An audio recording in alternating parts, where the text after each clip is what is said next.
myself. Oh, wait.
Well, hey, kids, dreamers, and jammers.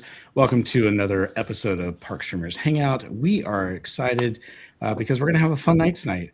Now, it's going to be a little bit different than what we had planned for tonight because we had some special guests coming on tonight, and unfortunately, they are not going to be joining us tonight. So we will rebook them for another night. We'll change the thumbnail. We'll change the verbiage on our description, but we're still going to have a great night because we have a lot to talk about, and let me tell you, it's crazy, all the news that just came out the end of last week into this week. But before we get to all that and saying hi to everyone, well, let's say hi to the co-hosts here. So, Courtney in California, how are you doing tonight? I am doing well. Thank you very much. Cool. Well, can you tell everyone where we can find you? Yes, you can find me on YouTube, Instagram, Twitch, and my Discord. Awesome. Theme Park Casual, how are you doing tonight? I'm doing fantastic. A little stressed, a little worn from a very busy weekend. I had Mrs. Casual's birthday last week, and we had a fun day. And then the next day we went and saw Angela Johnson in concert. And then Saturday I did my live stream, and we were blessed with tickets to the Toby Mac, Crowder, and Jeremy Camp concert. So it's been a I feel like I'm living in my 20s again, going out to comedy shows and concerts and stuff. So why don't you tell us you're stressed out and where we can find you? Oh, you can find me on YouTube, X, and Instagram, all of them at Theme Park Casual. Yes, and everyone, how's it going? Yeah, my wife's birthday was the day before Danny's wife's birthday, so it's kind of crazy. We share that, so it's a hectic week last week. Plus, you had Valentine's Day right before that, kind of crazy. But you can find me at BarryPlace28 on YouTube, Instagram, TikTok, X, and Facebook. Oh, and at Ariel's Place now, which we'll talk about a little bit later. All right, with that, let's say hi to the chat. Can we go ahead and see who's in there and say hello, hello? Yeah. We've got Cordy and Callie. Welcome in. Oh, wait. Wow. Hello. It's funny. It's like I just introduced her. We've got Mike Smith. Good to see you. GV559, BB6 Slappy Sanchez. Welcome, everybody. Let's see. Robert Art Ventures. Sorry. We got Mitch, Teacher Tammy, who just had a birthday. Yeah, birthday's today. So happy birthday.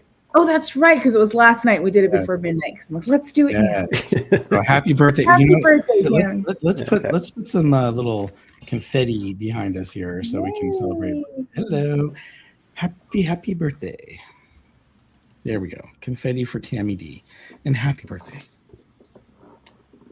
Yeah, we also have Eric Schwartz. Welcome in. Spaceship Ears. Good to see you. If you guys can hear Archie, you're going to hear him all night. He just will not stop. So just get used to it. That if it's not, you're not hearing things, there is a cat in the background. We got good vibes, Bob. Hey, Q Bob. Good vibes. What's happening? Good vibes. Woo! Good vibes. We got Buddy Hepburn. Welcome in, my friend. Barbara Duncan. Good to see you. GV559, Alan Smithy. Hello, hello. We got Uda Lolly Lane. Welcome in. I love that name. I know. I love it. Yeah, it's awesome. And it's so funny because her real name's Kate. So I'm like, ooh, and then all of a sudden I'm like, Kate, what's up, Kate? We got Donald's Fan and Christy Blaylock. Welcome in. Amy at Disney. Excuse me one sec. Nope. Indiana Jones has arrived. Anybody else sneak in while we were? Caleb Joshua Hill, welcome in. Welcome. James Lapsansky, good to see you. I think that's everybody. I think we got everybody. If we missed you, by all means, just say hello again. Yes. We got Weird Old Man, welcome. Weird Old Man, hello. Yeah, Bob, quiet on the set. We have got a member milestone, 11 months. How is that possible? I know. That seems so crazy. Disney. Well, guess what? We have some special guests that are going to join us after all. So give me 1 second here to go behind the scenes to get them aboard. So guys, discuss amongst yourselves and I'll be right back, even though you'll see me on screen here. We've got 5 gifted memberships.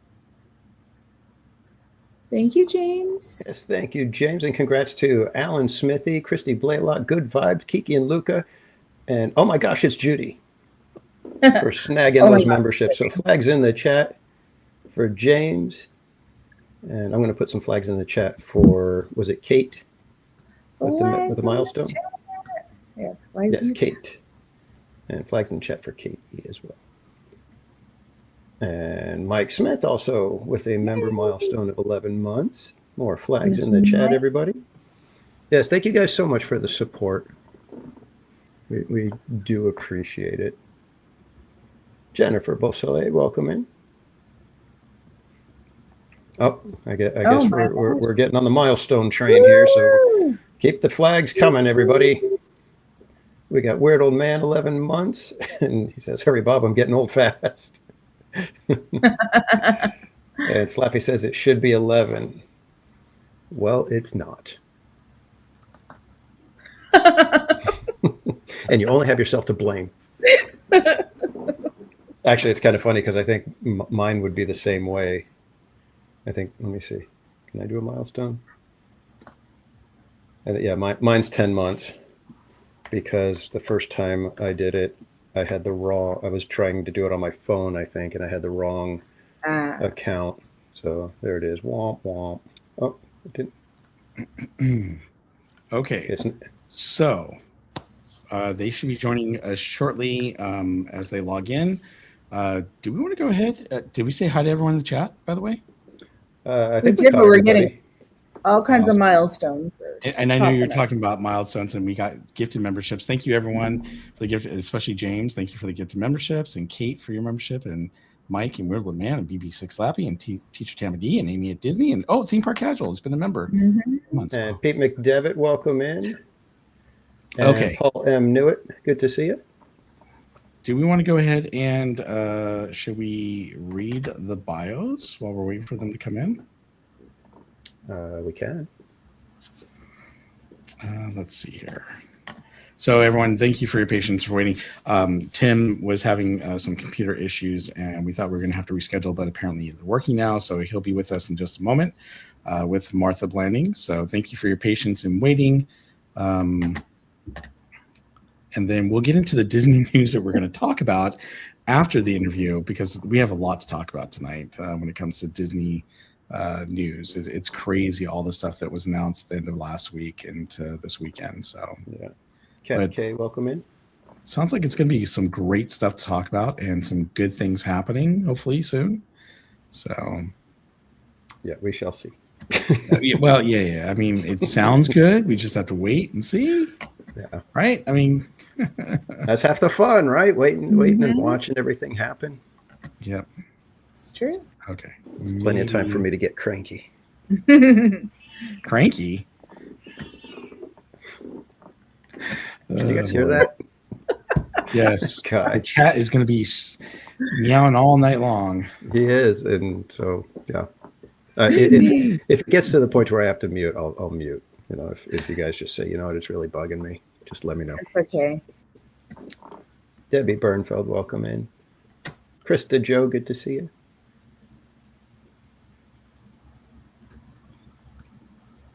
Well, while we have a quick second, just want to say thank you to everybody. So some of you guys are in the chat, but thank you for all the support on Saturday.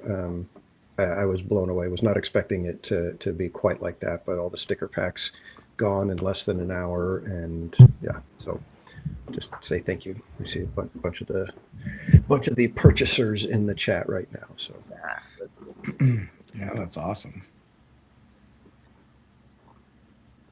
And while we're waiting, sorry to everyone about my streams last night. That was kind of crazy. It's a crazy afternoon and evening. So, but apparently, I think it was a sign for me to take the night off. So, yep. Yeah. Sometimes when you try to fight the all the things that are going sideways on you, yeah, it's best to just say, you know what, we'll just relax. Exactly. Okay. Let's see.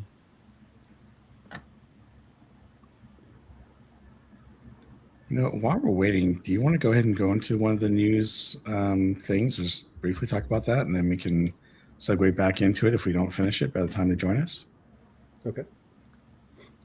So, first of all, one of the crazy things that came out this past week, or I should say last week, is the fact that, well, they announced that Monsters, Inc. would not be going away in 2026 at DCA, but instead stay all through 2026 and probably leave us in 2027. Now, that was kind of a shocker. We've all been waiting because they originally said, hey, we will tell everyone at the end of 2025 what's happening, kind of what's going on. We figured by 2026, we know, for sure what was happening, when the closing date was going to be and what they were going to do. But that wasn't the case at all. So were you two just as shocked as I was when you heard this news? Yeah, I was not expecting that at all. That was, no, there was nothing like there was, like rumblings. Oh, they might be staying longer. There was nothing that I noticed. So yeah, it was kind of a interesting turn of events.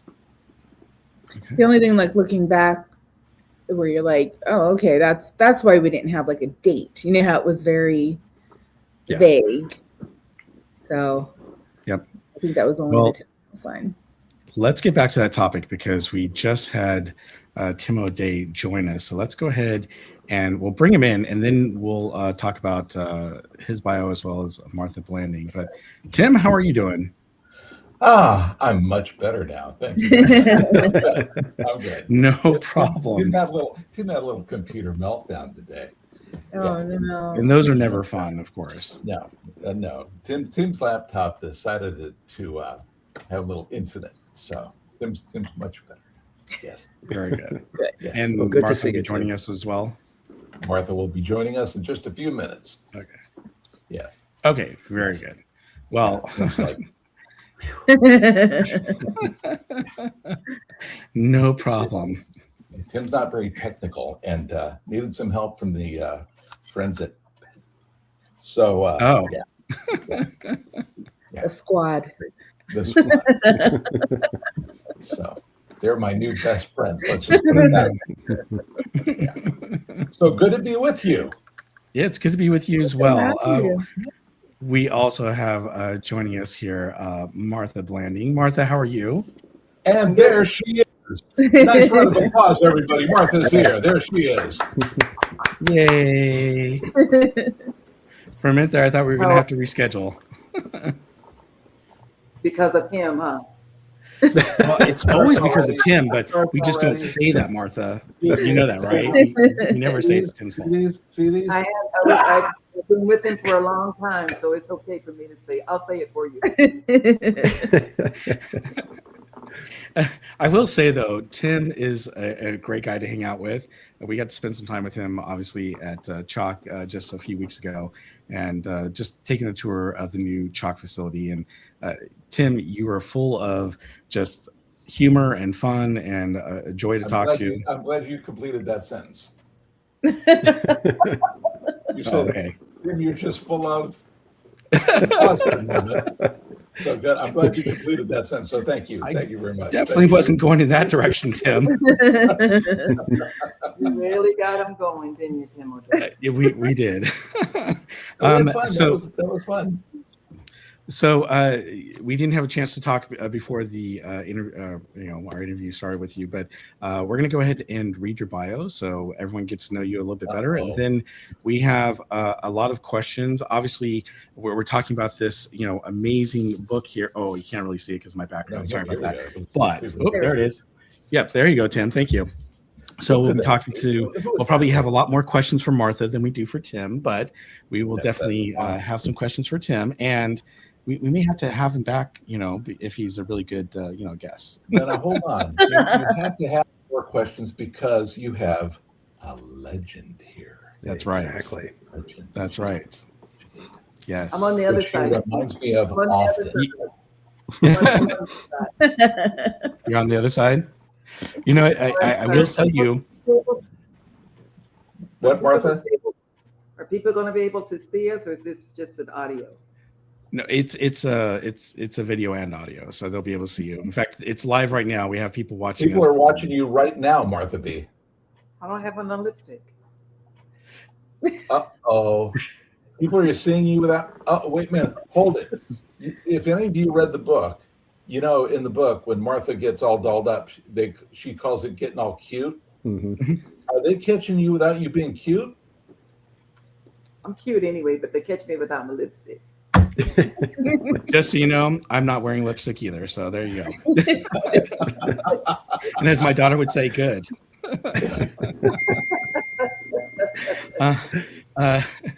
So what we'll probably do, if it's all right with you, we'll do your bios, we'll do some Q&A, and then we'll open up to our guests and see if they have any questions for you guys. And then afterwards, we're going to talk about some theme park news. So you're free to, take off and unless you want to join us and talk about theme park news. So Whatever you like. All right. Well, Cordy, would you like to read the bio for Martha Blanding, please? Cordy, are you going to make this a dramatic reading? That's like Martha Blanding.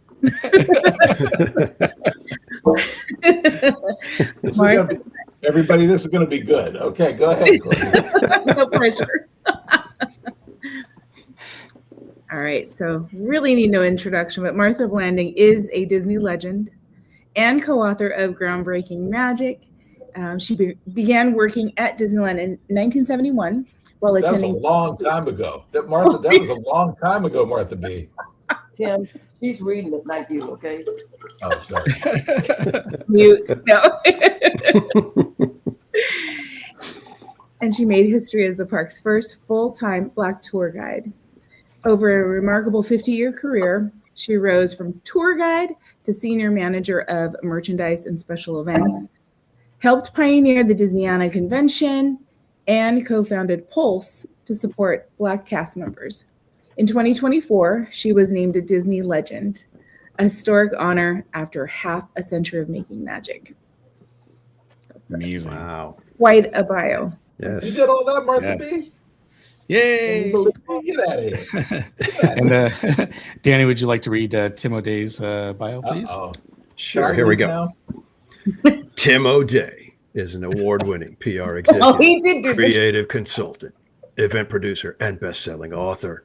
He has worked across entertainment, philanthropy, and major cultural institutions, and has spent decades connected to the Walt Disney Company in leadership and consulting roles. Tim helped shape milestone moments like Disneyland's 50th anniversary and the creation of D23, even helping name it. He co-authored groundbreaking magic with Martha and is also featured in the Disney Plus series Behind the Attraction. Wow. Wow. I didn't know you could do that as Batman. I didn't know I amazing. could do that either. Wow. What are you talking about? I thought he was I going to be know. This is going to be a great interview. I can tell already. 5 years of my life on this with her.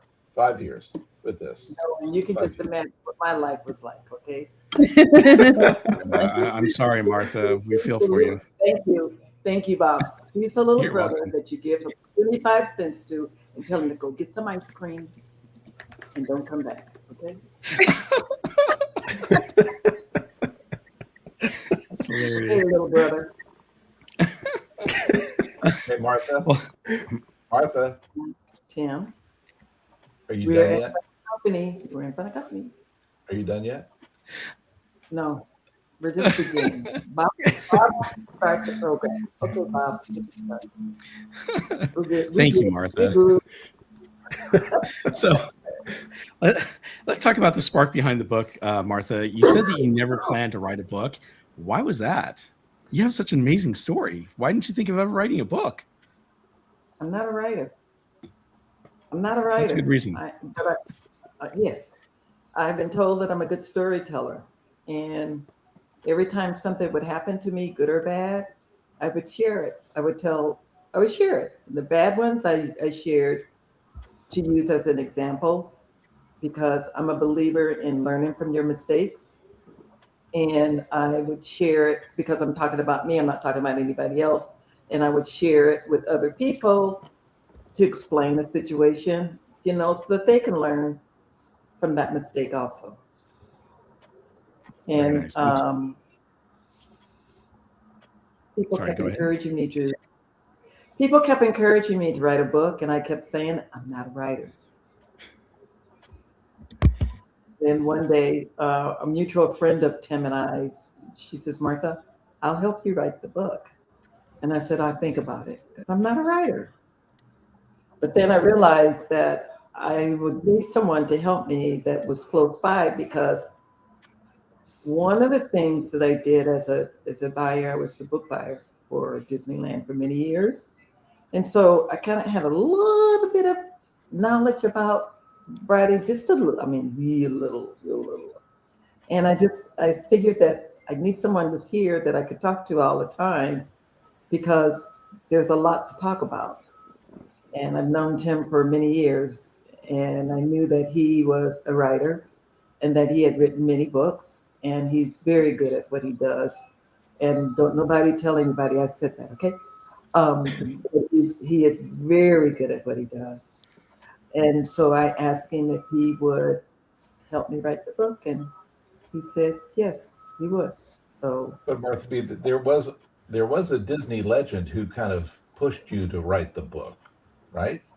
yes, Marty Sklar. Nice. When Marty came out to do a signing for me, and as we were walking to the next location, he was asking me questions about myself, and I was sharing. And he stopped and he said, you have got to write a book because you have a good story and you have a lot to share.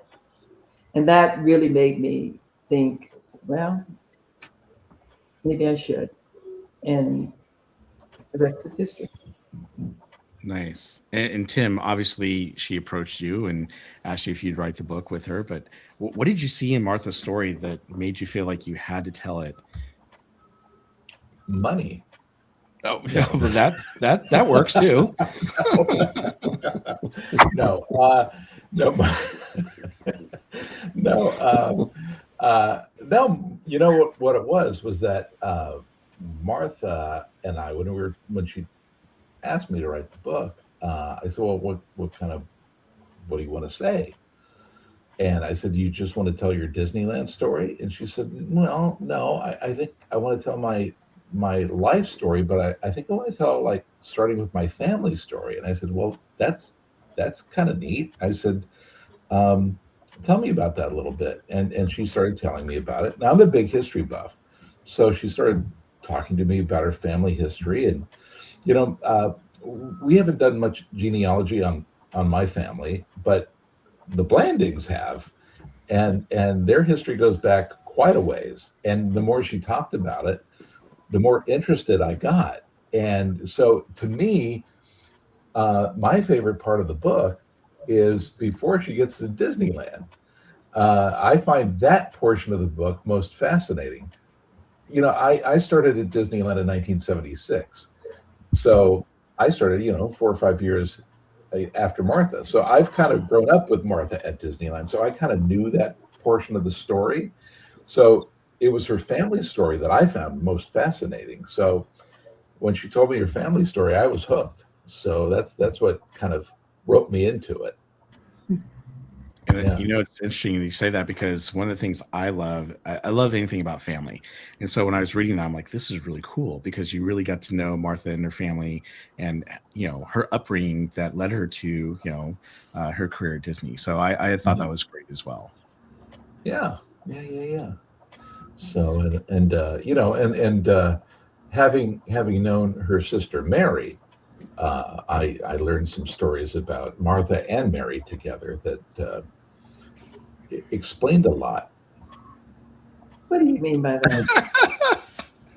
Well, that one story about when Mary tried to kill you as a child, that explained a lot. That one fateful Christmas when she tried to poison you.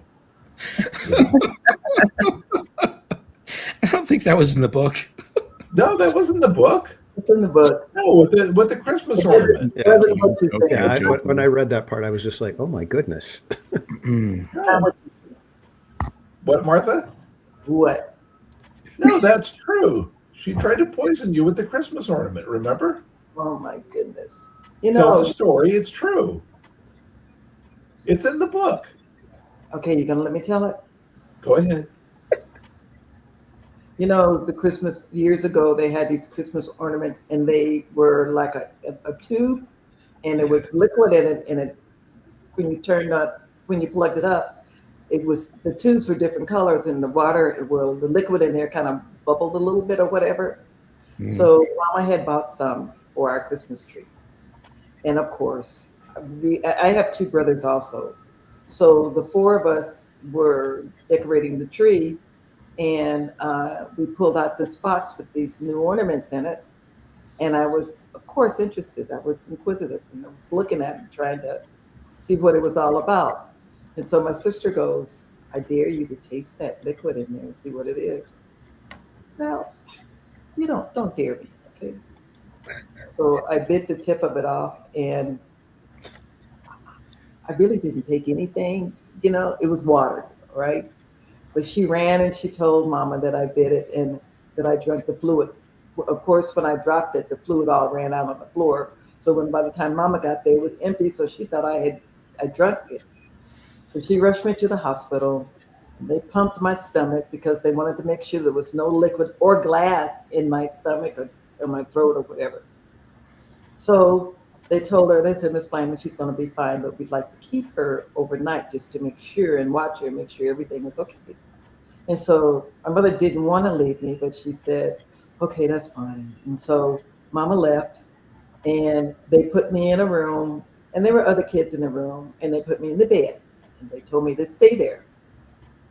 And then the nurses were really nice, and I said, okay. And so they left. Well, I'm a very social person, okay? And I like to talk and laugh and everything. So I climbed out the bed and went down the hallway to other rooms, and I'm laughing and talking with the other kids in the room, and we're having so much fun. So when the nurse makes a run, they come to my room, and the little Blanding girl is not in her bed. And so they get upset, and they start looking for me. And they found me in one of the other rooms with some of the other kids laughing and having a good time. So then they came over and they said, Martha, you have to stay in your bed. And I was like, okay. So they put me back in the bed. And they said, no, you have to stay in the bed because we have to make sure that you're okay. And we don't want you to get lost in the hospital. I got up and climbed over the fence and got out the bed again. Okay. And so I went to the next room, and we were playing and having a good time and laughing and stuff. So the nurse decided to come and just check on me, and I'm not in the bed. And they're going, where did you go now? So they're walking down the hallway looking for me, and they found me in another room. And they go, honey, you have to stay in the bed. So they took me back to the bed, except this time they tied one of my legs to the bed. And they said, now, you're only doing this because you have to stay in the bed, okay? And I said, okay. And so they cut off the light and they left. untied the little tie that was tied around my leg. Okay. And I climbed up, there was the beds that had the little gates that lift up. Anyway, I climbed over the gate and left and went down to the back to the room where I was to play with the kids and stuff because their light wasn't off. Okay, they were having fun. So the nurse went to check on me again, and there's no Martha in the bed. So they came and got me, put me back in the bed. Then they called my mother and they said, Miss Landing, you need to come and get her. She will not stay in her bed. She's going to be fine. She's okay. Come and get her. So my mama came and got me, and I went back home. That's one way to go back home.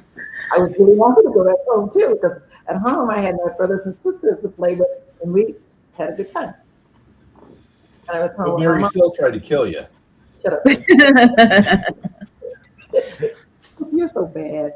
No quarter. Well, since we're on the topic of family, the book does show how deeply family shaped you.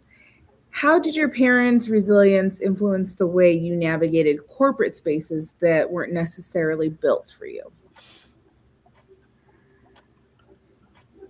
Because of who my parents were, and because excuse me, and because of what they did, is the reason why I am who I am. And my mother and father are from the Carolinas. They did not go to college.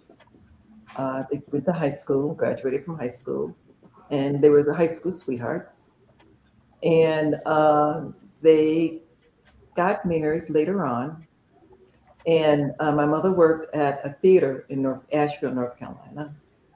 And my daddy became a Pullman porter. And if you know anything about Black Pullman porters, it was rough. It wasn't an easy life for them. It was a life that they took because being a Pullman porter took him all over the United States. He got to see a lot of things. He made good money. He would send it back to mama. And he was able to be exposed to a lot of different good things. So then he landed in Santa Monica, and he had family that lived in Santa Monica. And he decided that he would settle there. So he sent for mama to come, and they would stay with some of his relatives in Santa Monica. But once they got there, they knew that they had to work. And so both of my parents were excellent cooks. Well, my daddy can barbecue some ribs that you would just die over. And my mother, oh my God, she could cook anything and it was good, right? Always. And so they became living butlers and maids. I have had some people to say to me, aren't you embarrassed by telling people about your mother being a butler and maid? And I would tell them no. It's because of what they did that made me who I am today. And I'm awfully proud of them, okay, and what they did. And they worked for many of the Hollywood celebrities. And they worked for, I don't know if you guys remember Johnny McBrown. He was a cowboy, movie star, a star. And they interfered with a lot of the different celebrities, Red Skelton, Jack Benny, Joan Crawford. And he said that Joan Crawford was exactly what people said she was. Her turnover of maid and butler was a lot, but it was great. And then they moved from there and worked for a lot of rich family in Beverly Hills and in Hollywood and stuff. And every place that my daddy worked and my mother worked, whoever they worked for loved them and loved their family. They loved their kids also. And my mama and daddy both raised us not to judge people by the color of their skin, but to judge them by who they are. And I have kept that, and I believe in that, and I don't judge people by the color of their skin. And then when later on, Daddy worked for the Doheny's. I don't know if you're familiar with that name, but Doheny Beach and Doheny, yes. So they worked for Doheny, and Tim likes to tell this story, and I'm gonna let him tell this story about I was exposed to Disney when I was a little girl, and I'll let him tell that story because he likes to tell that story. Well, yeah. So her connection to Disney started when she was itty bitty, when she was a toddler. So her very first exposure to Disney happened at the Doheny Mansion in downtown LA. And you guys all know the Doheny Mansion as the embassy of the country of Genovia from the Princess Diaries. And that was the Doheny Mansion. And Martha used to ride her tricycle in the basement of the Doheny Mansion as a toddler because Estelle Doheny loved the Blanding girls. And so Mary and Martha would ride their tricycles in the ballroom of the Doheny Mansion. So when you watch the Princess Diaries, when the sprinklers go off out in front and everything, and the whole exterior of the embassy of Genovia, you know, the Genovian pears and all that silliness that's in the film, that's the Doheny Mansion. So Martha's first brush with Disney was the Doheny Mansion, which later became the embassy of Genovia. So that goes all the way back to the early 50s. It is a beautiful place. It's now a college, but it was gorgeous. And she really favored my sister a lot. And she wanted to be Mary's godmother, but her sister wouldn't allow it. And so she didn't become her godmother. And then when she also gave my sister and I our first names. I'm a twin. We're twins. And she gave us our first names, Mary and Martha. And then my mother and father gave us a middle name. My middle name is Roberta, after my father, Robert.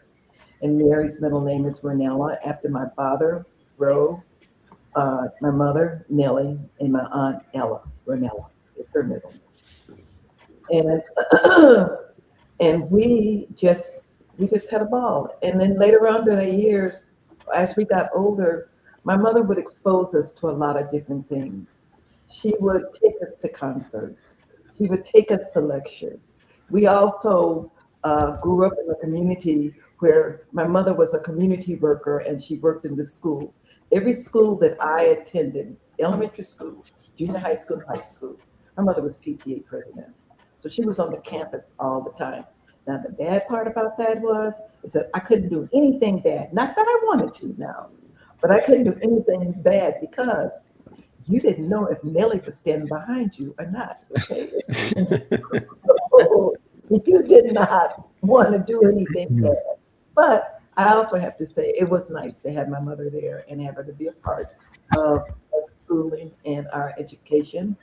And my mother also was one of the parents that helped start the Head Start program in South Central Los Angeles. And we grew up in South Central Los Angeles in the Compton, Watts area. She was very prominent in the community with the schools, the police department, the education system. And it was good for great exposure. So actually, my twin followed in her footsteps, and I worked at Disneyland. That's awesome.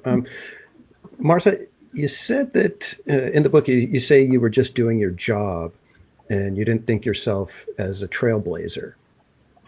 I would assume now you kind of understand the impact that you had.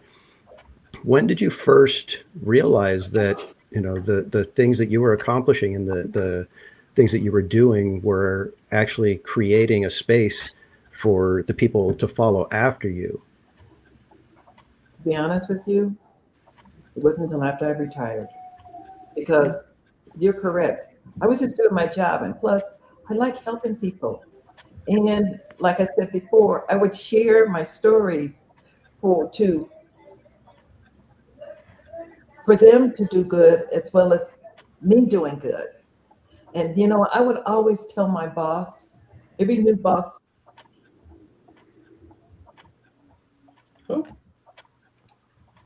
Oh, Martha B. We lost a little bit of audio. Martha B, we can't hear you. What happened? Martha's really good at pantomime too. Among her many. She's not muted. Can't hear you, Martha B. What Maybe happened? no sign language. Yeah, I think she said close out and come back in. Then it might. Make Okay, yeah, close out and come back in. Okay. Oh, there we Oh, go. there it Go is. here. Well, these new fangled podcast things she's not using. Yeah. It's like, okay, I'll be right back, guys. She'll be back. Yeah. In the meantime, Tim, when did you realize how historic her firsts were? When I met her, she told me she was historic and she was legendary. When I met her, she said, "Hi, I'm Martha Blanding, and I'll be a Disney legend soon, and I'm very historic. So keep that in mind."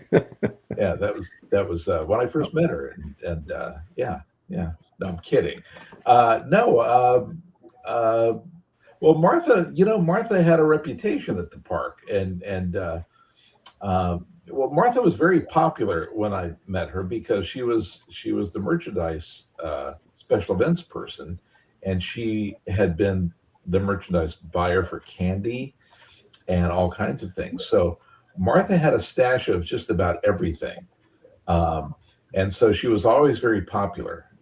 Initially, she was the candy buyer, so she was Little Miss Popularity throughout the park, and then film and books and then collectibles, and then as the person in charge of merchandise special events, she became Little Miss Celebrity. She knew all the celebrities, so people always went to Martha. Can you get this signed? Can you get that signed? Can you get this signed? So why Martha? Why am I getting the look? Why am I getting the look? I'm just. Can you hear me? I not only can we hear you, I'm getting the look. Why am I getting the look? Tim. Yes. You deserve the look all the time because of some of the things that you do. Okay. All right. Well, you guys read the book. You know about the look. I'll be turned into a pillar of salt any minute now. Did I answer your question? No, you were about to answer the question. When did you realize you had become a legendary figure in the eyes of man? I really didn't until after I retired, because I just did things because I wanted to do the right thing always.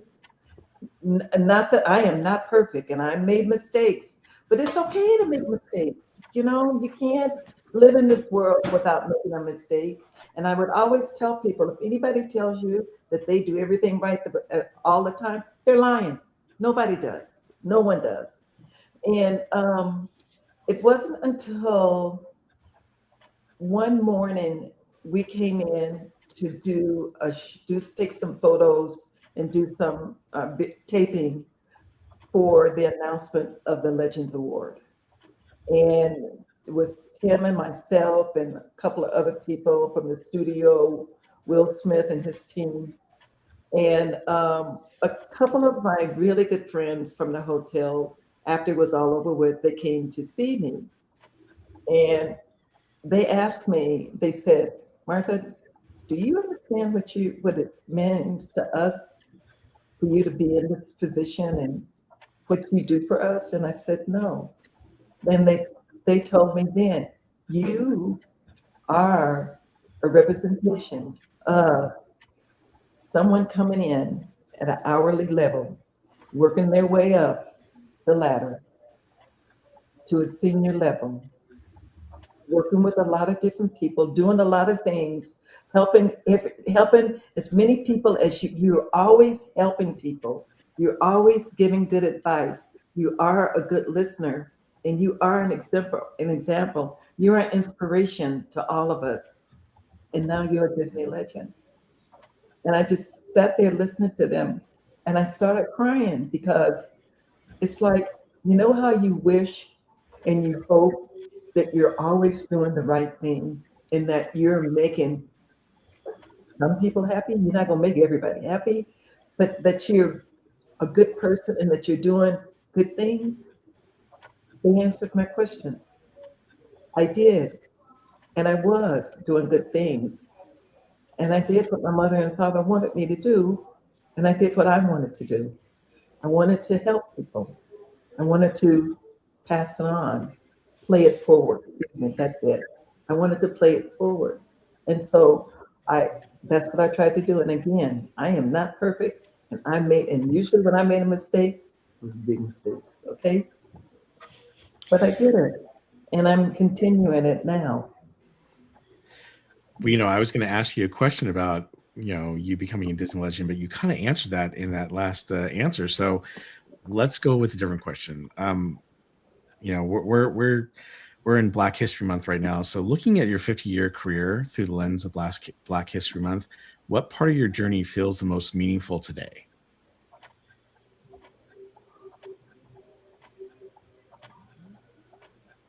It's hard to say all of it because I've experienced a lot of different things, good and bad. And if you can imagine,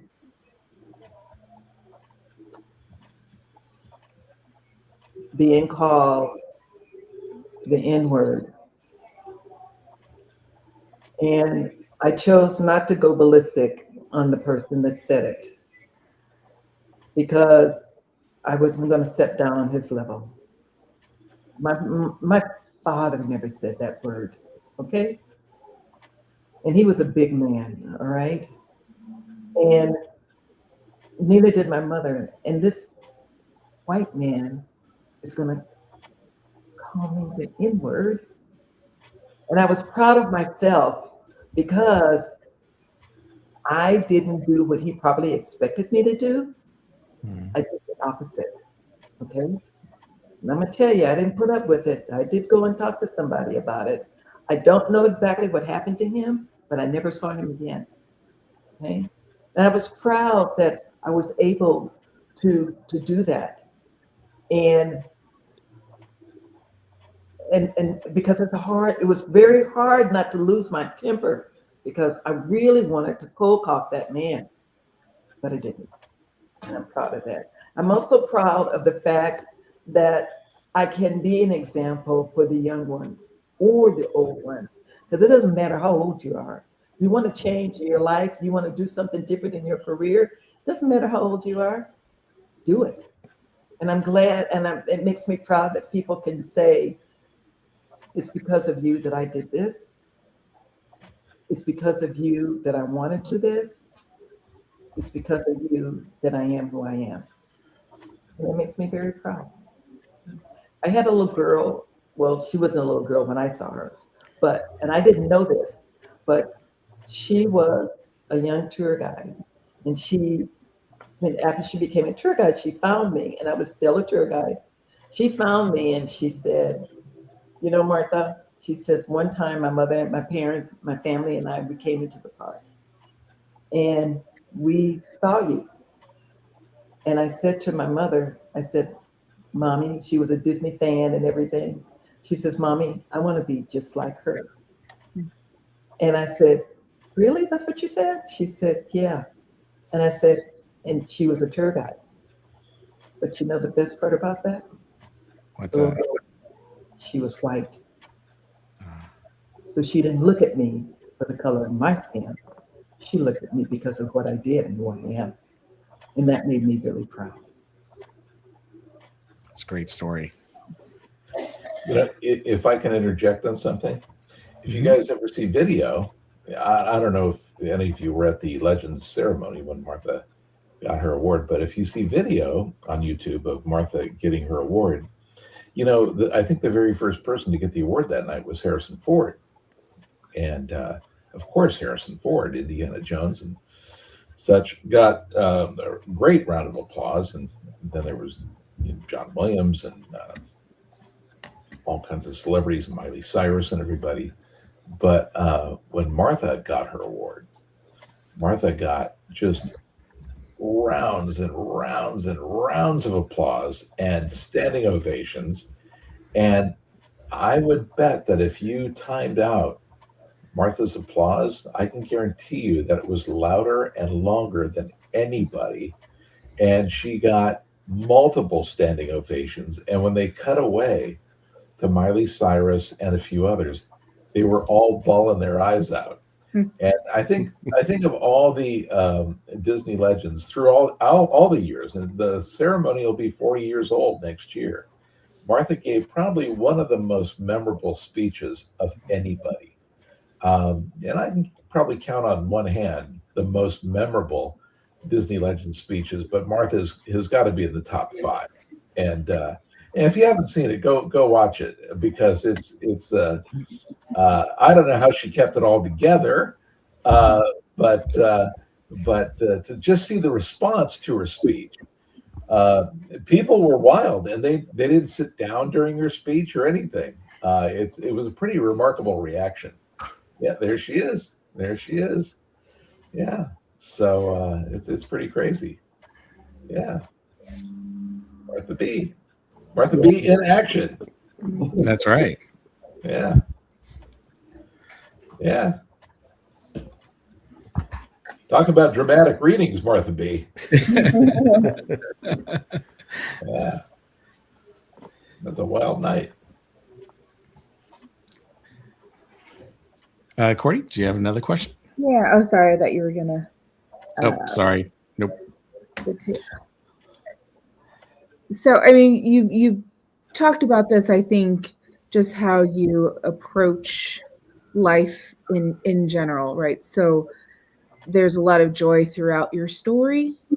Was and I think I know the answer, was choosing joy an intentional act?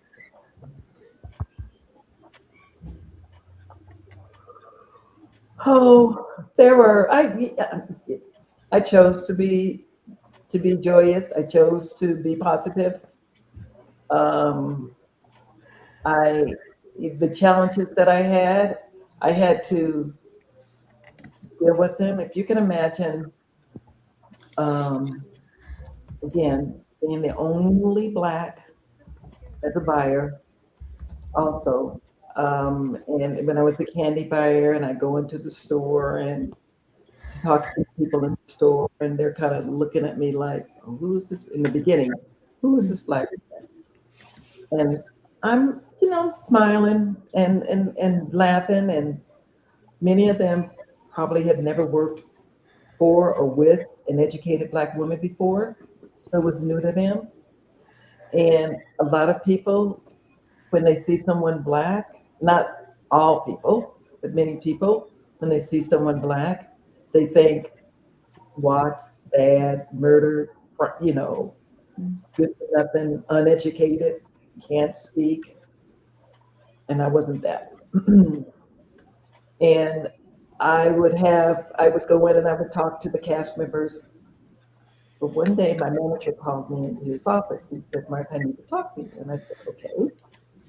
And I sat down, I said, what can I help you with? And he goes, Martha, we've been getting complaints about you. And I said, complaints about what?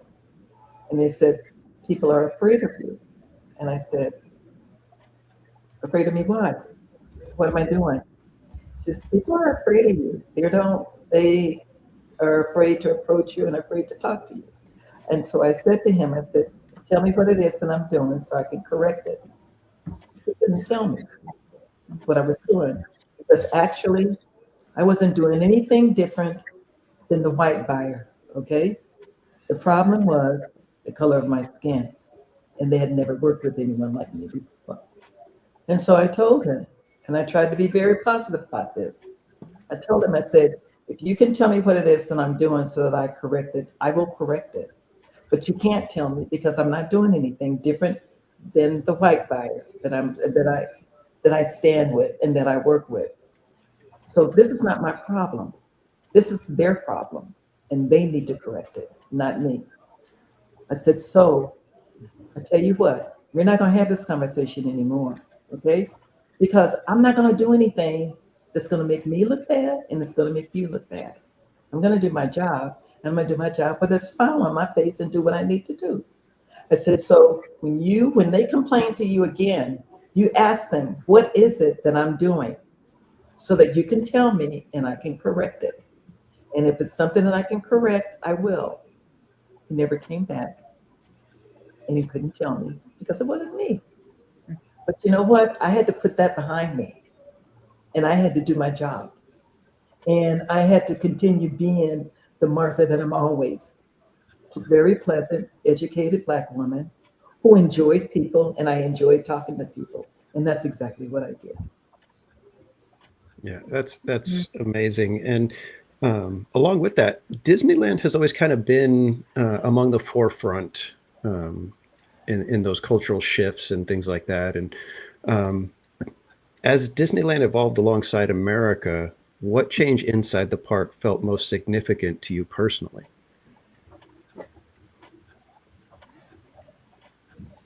You know, I have to say, Disney never let anything affect any minority in the park. The actual first time that I really experienced someone being prejudiced, it was a guest. It wasn't my job. It wasn't one of my managers who said something to me.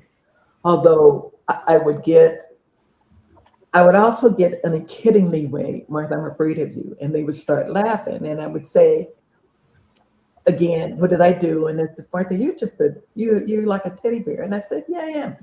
You know, I like being happy. I like doing things for people. They always supported me, and I like that. And then when they started forming the diversity groups in the whole company, I thought that was very positive and eye-opening. And they were the leaders in doing things. And I can remember going to a Black conference as a speaker, and they were asking me questions after I gave my talk, and they were asking me questions about Disney. And I was honest. Disney is a white company, okay? White men started Disney. But they have progressed, okay? And no one's perfect, but they have gotten better, and they are continuing to get better and better through the years. And I think that's a good thing. And they would ask me to do things, ask me to represent them in different things, and I did it. And I would always say to them, they would always say, well, we don't have enough Black people coming to the park. Well, if you want them to come to the park, you got to show that they're here. Not just me, but you have to show that others are here. The same thing with Hispanics, the same thing with Asians. You got to show that we're here. And they did. So their marketing promotions changed. And it wasn't just white, because for a while, that's exactly what it was. It became different cultures and different people, which is great. And that made me very happy. Well, I think we're going to shift to a question for Tim here. So, Tim, obviously your work with Disney history and fan culture is extensive. So how did your historical perspective complement Martha's lived experience?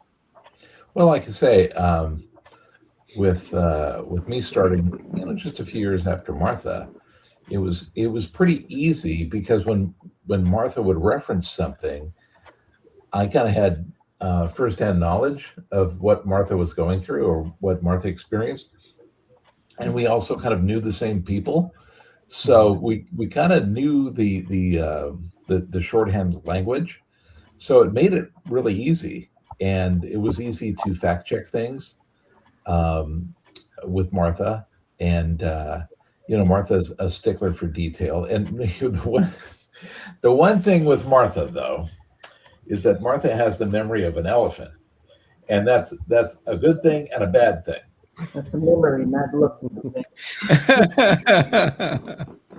So when we started the book, I tried to do it in chronological order, right? So you start with chapter 1, and so chapter 1 starts with her getting her retirement pictures shot. And then chapter 2 starts with her thinking back on her parents, and then that starts with her family history. Then it picks up with her family history. So we'd be into chapter 2, doing her family history and everything, and we'd get into like chapter 4, and then she'd go, this is a great memory, and she's talking to me about it, and go, doesn't that belong in chapter 3 or 2? Yeah, put that back there. And then we'd get, okay, we'll park that over here. And then we'd get into like chapter 6, 7, or 8, and then she'd tell me a great story. Like, well, where's that go? Oh, well, that'll go like in 12. Okay. So just put that aside. Yeah, put that aside. Okay, then we get in like 7, 8, 9. She goes, oh, that goes back in number 3. Well, hell's bells, man. We just threw the puzzle pieces all up in the air because it was futile at that point. It's like, what am I doing? So yeah, it just was crazy after that. It was futile. Yeah, we tried to stick to the chapters, but after a while, it was like, what am I doing here? That's great. We remember something that we didn't talk about that we needed to put in the book, so that's why that happened. Yeah, and she did that after the book was published too. She called me at 3:00 in the afternoon and go, hey, I just remembered something. Sorry, the book is published, Martha. Done. Put this in part 2. Yeah. Oh, trust me, she's I did tell him. I said, Tim, we have to write another book because I still have some other stories to tell. And it looks like I'm crazy. Yeah, because I think people will buy it very well, but see all this gray hair, like that's right under here, all of that. If you look really closely, they all have Martha's name on them, right through here and back through there. Has Martha's name on it. Yeah, but at least you have some color in your hair. Thank you, Bob. It's funny. I've been like this since I was 30. Crazy. Started when I was 17. It's dashing. Thank you. But before we continue on, I do want to say thank you to DA. She's one of our viewers and followers. She gave us a $49.99 gifted, super chat. Says, I was there at the Legend ceremony in 2024. I was bawling too. You're such an inspiration, Mrs. Blanding.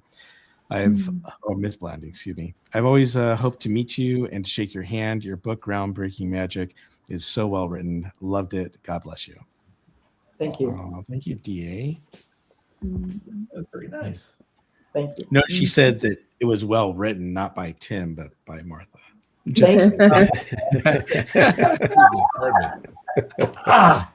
I feel better now. I had to get that in there, Martha. Well, she if she likes the book, she can leave a review on Amazon. I mean, that would be nice. That would be a nice thing. Yes, absolutely. She could leave that in Martha's name. Yeah. Well, I actually have another question for Tim. So your work with Disney history and fan culture is extensive. How did your historical perspective complement Martha's lived experience? I've heard that somewhere before. How was that?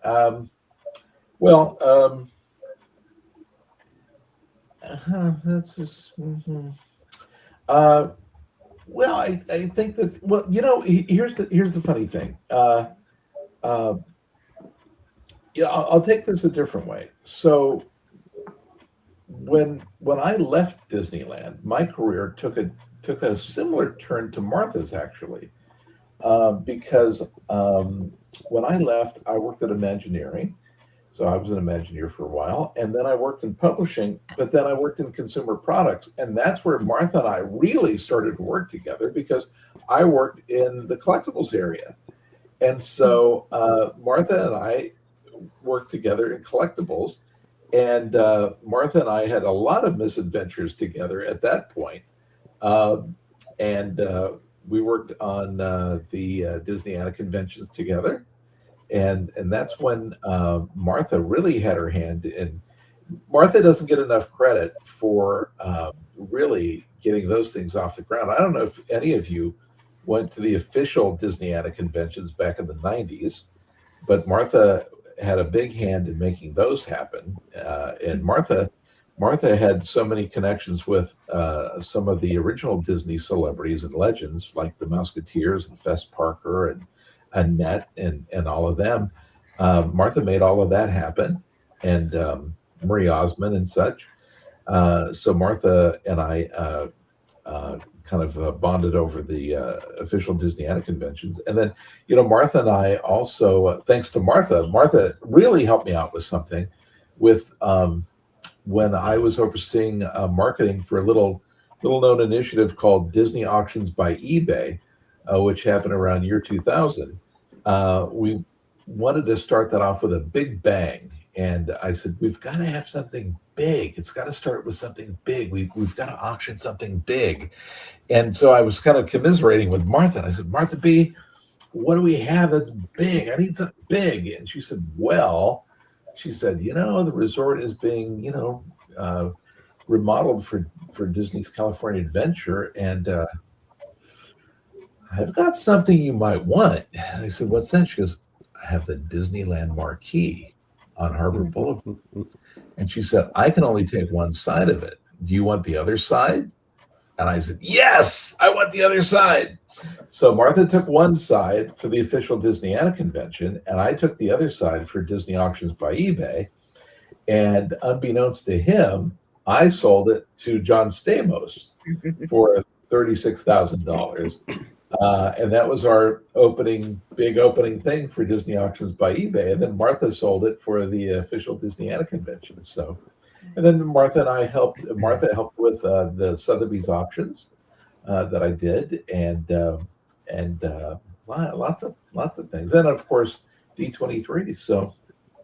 So Martha and I kind of had mirror careers at points, and then lots of events through Walt Disney Art Classics, and then we worked with Mark and Alice Davis a lot, and Frank and Ollie, and we used to pay off Frank and Ollie in chocolate chip cookies.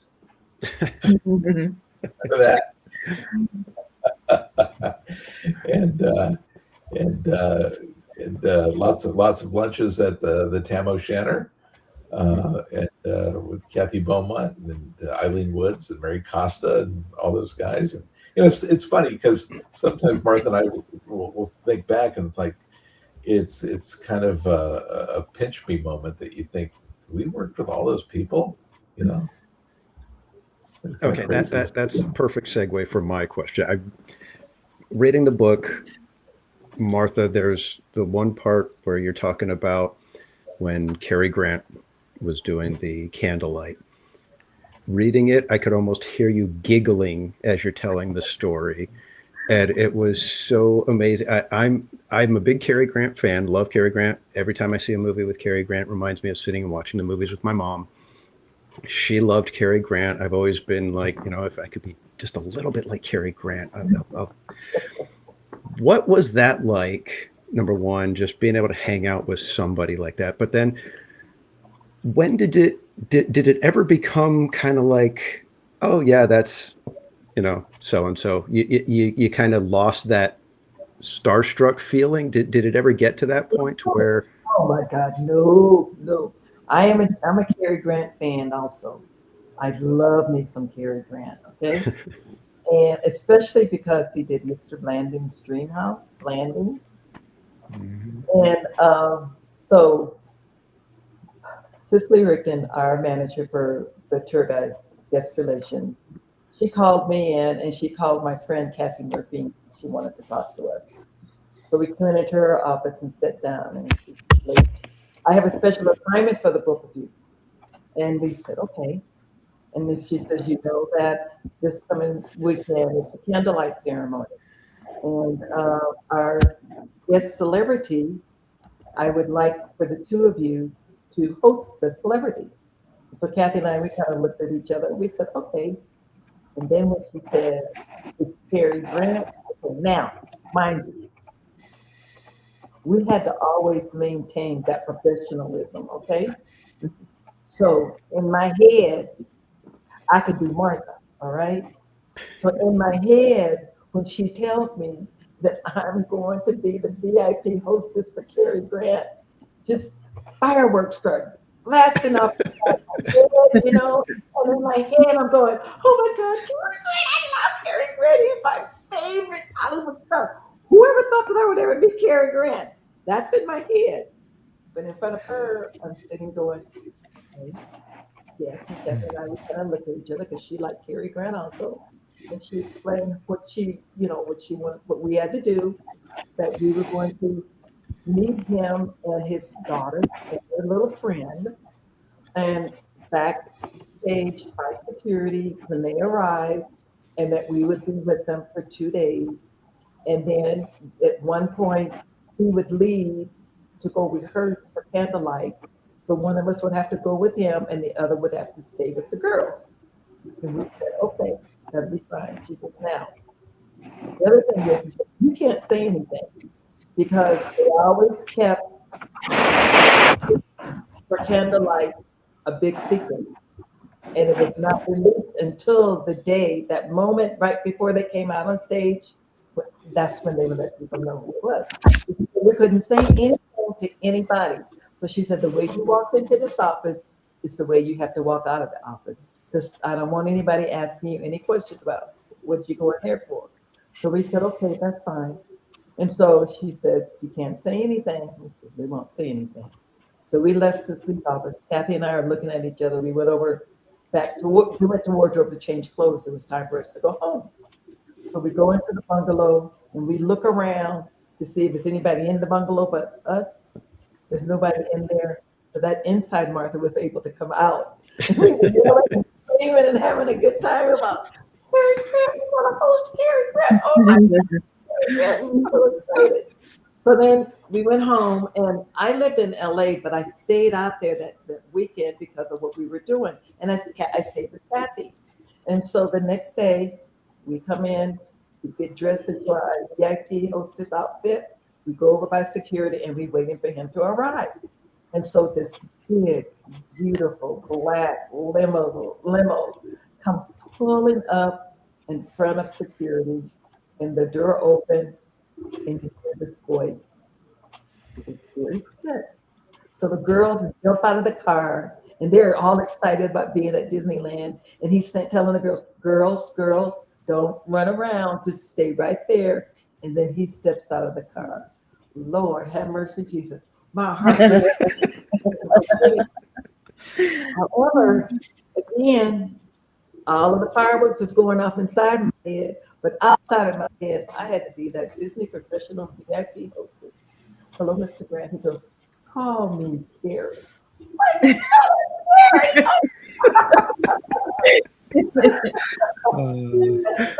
gets out of the car and we introduce ourselves and everything, and we meet the girls and everything, and then go into the park. His concentration and what he wanted to do was to be with his daughter and her friend. And so he wasn't into wanting to take pictures with anybody or sign. He wanted to spend his time with his daughter and her friend. So it was Kathy and I, and we had security with us, Disneyland security with us. And we walked out on Main Street, and oh my God, he's recognizable. So everybody and their mother was, Cary Grant, take a picture with Cary Grant. And we had to keep him away. We rode a couple of rides and everything. And then it was time for him to go and rehearse. And so Kathy took him in to rehearse. The girls stayed with me, and we went to Fantasyland to ride Carousel, Miss Dumbo, Sleeping Beauty. We just had a great time. And so we got back together again, and it was time for us to go to dinner at the Club 33. So we taken the Club 33, and I do not know how this man found out that my birthday is December the 21st, but he found out, and he arranged to have a birthday cake delivered, and he brought a magnum of champagne. So we're sitting there, and I don't know this, okay? So we're sitting there, we're having dinner. The first night of candlelight, because it's the first weekend of December, all of the executives, top executives, they're there to see it also. But this year, everybody was there because it was Cary Grant. So at the time, that was Don Tatum and Card Walker, Jim Cora, Ron Dominguez, Dick Nunes, all of them were there. And they were all having dinner at the Club 33, including my manager, Slee Rickman, okay? So we're sitting there and we're talking. We finish eating dinner, and he signals to the waitress. I'm not paying any attention to him. All of a sudden, they're bringing this cake and they're singing happy birthday. I hear them, and it's getting close to me, and it's like, who are they singing happy birthday to? And then they go, happy birthday to Martha. And it's like, oh my God. I'm trying to tell them, no, you can't do that. I'm a cast member. I'm an employee. I'm not a guest. You can't celebrate my birthday. I'll get in trouble. And everybody was looking. Cicely is looking. Card Walker and Don Tatum is looking. But then, the light came on. And I'm sitting there because all the women were looking also. Okay? And Cary Grant was saying happy birthday to me. At that point, I'm thinking to myself, y'all go ahead and sing happy birthday to me because I know you wish that you were in my shoes, okay? But it's like, I knew that I was going to get fired. I knew Cicely was just going to come over and say, dear, why don't you go home and let Kathy finish the tour and you don't need to come back to work ever again. Like, oh my God. Anyway, they finally stopped singing happy birthday to me and we left to go get ready for candlelight. And I knew she was going to meet us at City Hall to tell me that to fire me, but she didn't. And then he did the candlelight ceremony, and it was beautiful. At the end, the girls were so excited, and we got along with them so good. They wanted Kathy and I to spend the night, but we couldn't do that. It was against our company policy to do that. And so they kept begging us, please, please, please. And Kathy and I kept telling them, no, we can't, but we'll see you tomorrow. And then Carrie said, ladies, would you spend the night with them? And we said, absolutely. We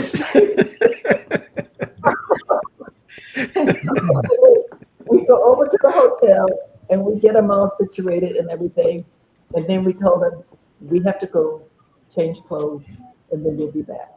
So that meant Kathy and I, we walked out the front door in our VIP outfit, went and changed clothes, and then we went home, got clean clothes, got our pajamas and everything, and then we had to sneak in the back door of the hotel to go up to the room so that no one would see us so that we wouldn't get in trouble.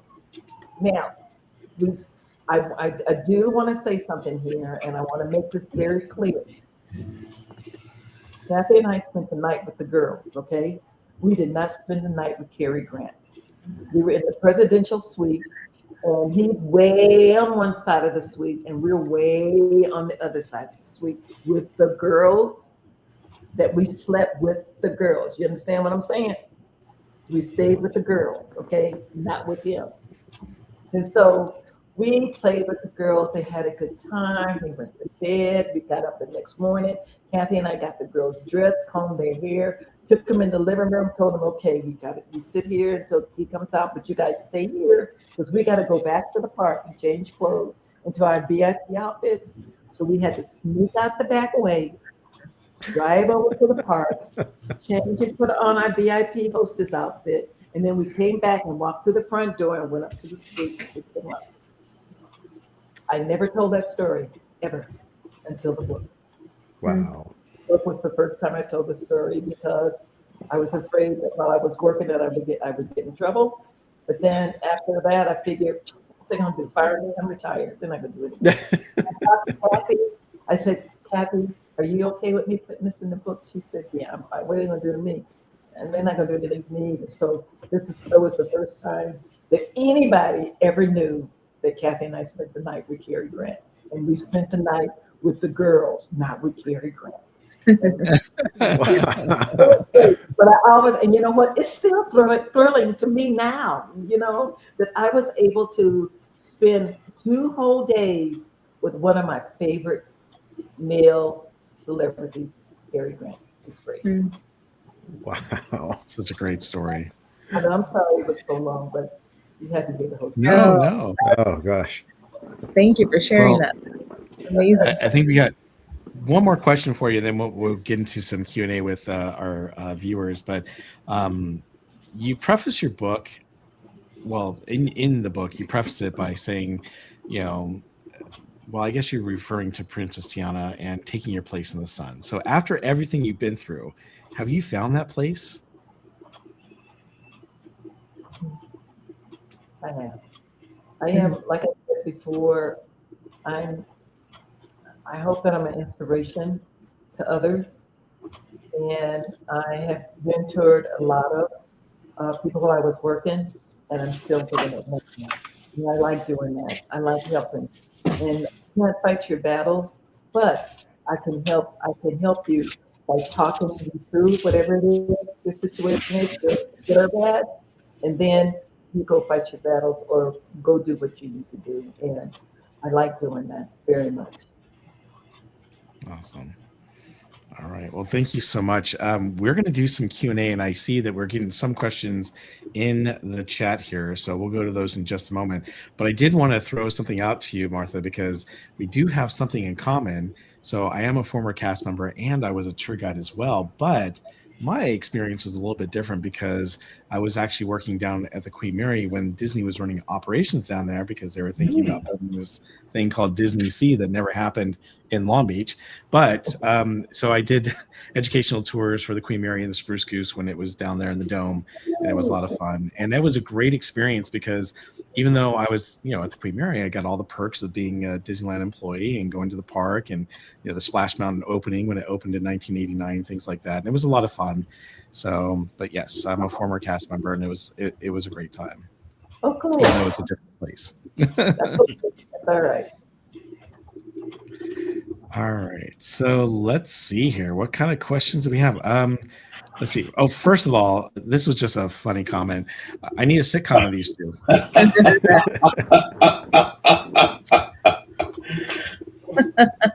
All right. Wait a minute. We call that we would call that the name of the sitcom would be Martha B with an exclamation point.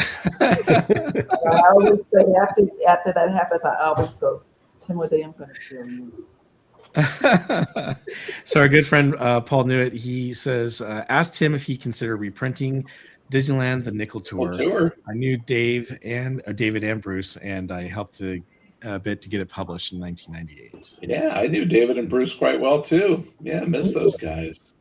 Yeah, Martha B knew them too. Yeah. Any chance to get that reprinted? I don't. Well, where would the galleys for the Nickel Tour be? Who would have those? That's a question. Yeah, I don't know. And I have the two versions right there, as a matter of fact. Yeah, I don't know. I guess through collections we could update it too. As a matter of fact, we could update the Nickel Tour. Yeah, I have the two versions right there. Yeah, we could update the Nickel Tour and update it. But I don't know where the galleys are because those belong to Bruce. So yeah, we could look into it. Sure. I just don't know where the galleys are. So, okay. Idea though. I guess I need to follow up with you on that, Tim. Yeah. We need to talk about that. Yeah. Yeah, it's an interesting idea. I think so. I would love to buy that book. It's not in print, obviously, and it's very expensive to try to find any copy of it whatsoever. But what an amazing book that was. Yeah, I'm trying to look here. Which was the? I'm trying to remember which was the. I don't want to stand up because was the red one or the blue one the original? Was it the blue one? Was the original? That was the first one, wasn't it? I thought the blue one was. That was the first one. No, yeah, this was the first one. Yeah, that's the first one. Yeah, ooh, and the red one was the. Yeah, and this one was the updated version, right? Yeah. Huh. Yeah. I haven't looked at these in ages. Huh. Great books. Great books. Talk about that. Yeah. All right. I'll be in touch with you about that, Tim. Good question. So we also have Scooby wants to know, is Mr. Grant the biggest celebrity y'all met? No. I met Mike Hudson, Julie Andrews, Diana Ross and Cher, Elton John. Or just a few. Cool. Well, I have to say this, it's in my contract. The biggest celebrity I've ever met is Martha Blanding. Very good. Actually, if I can interject, I didn't meet him. I was supposed to, but I didn't meet him. But I saw something really fun with him was Ronald Reagan when he came back to Disneyland for the what was that, Martha? Was that the 30? It was the 35th anniversary. But I saw something really sweet with him that he did when he came back to rededicate the park with Art Linkletter and Bob Cummings. He was in the parade with Michael Eisner, and it was part of the whole Party Gras parade and everything. And he comes down in the fire truck, and they park in front of the train station, and he goes up and gives the speech with Art Linkletter and Bob Cummings, and then he comes inside behind Main Street, and the Party Gras parade had preceded him, and all the parade performers had come in, and they're in their big Party Gras, elaborate costumes and things, all the parade kids. And he sees them, and I'm watching this a little bit from afar, and he sees them and dives into them like it's a campaign stop. And he's saying hi to all the parade kids. And there's Ronald Reagan in his blue suit and tie and everything. And they're in these outlandish, Party Gras outfits. And he shouts over and he sees, why am I blanking on his name? Rene Bardot, the Disneyland photographer. And he says, "Excuse me, can you take a picture?" And Rene has a pipe in his mouth. Remember, Martha? Rene and his pipe? And Rene has like all these cameras around his neck. And "Oh, sure, Mr. President."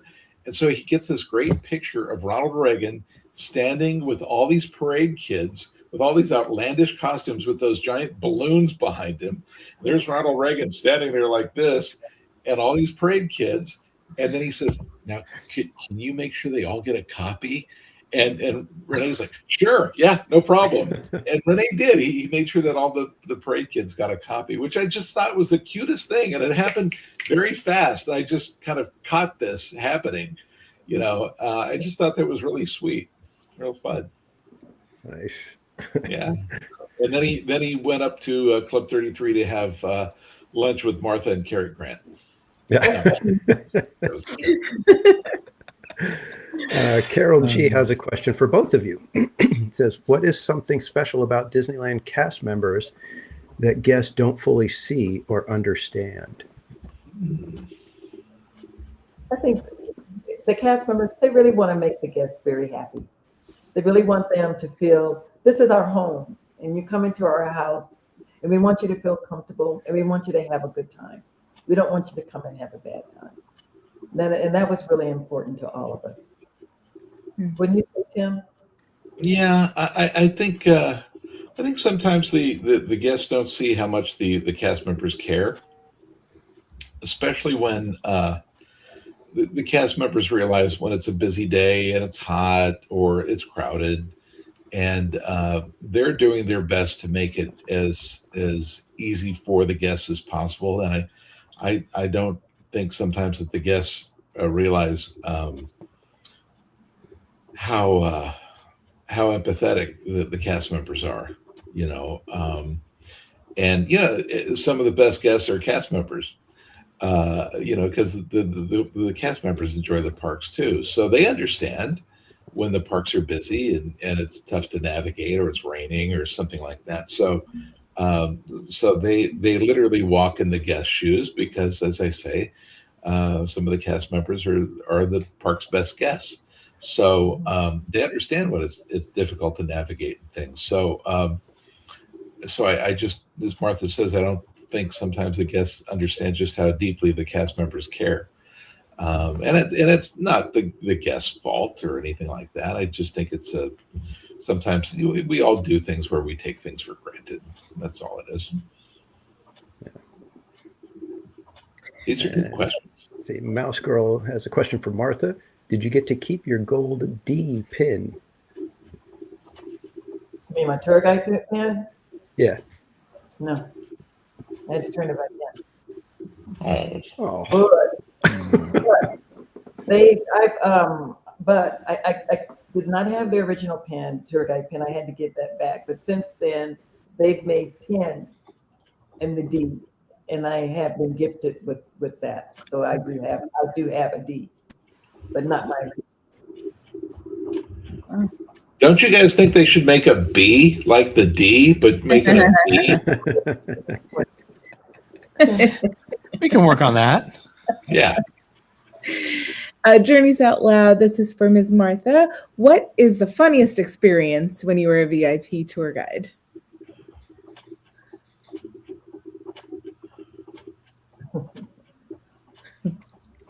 When I was a Martha, kid, remember, this is live, Martha. Remember, this is live. when I was with Cher and her daughter, and oh my God, she was gorgeous. I think Cher is gorgeous now, but she was gorgeous with that long, black, beautiful hair.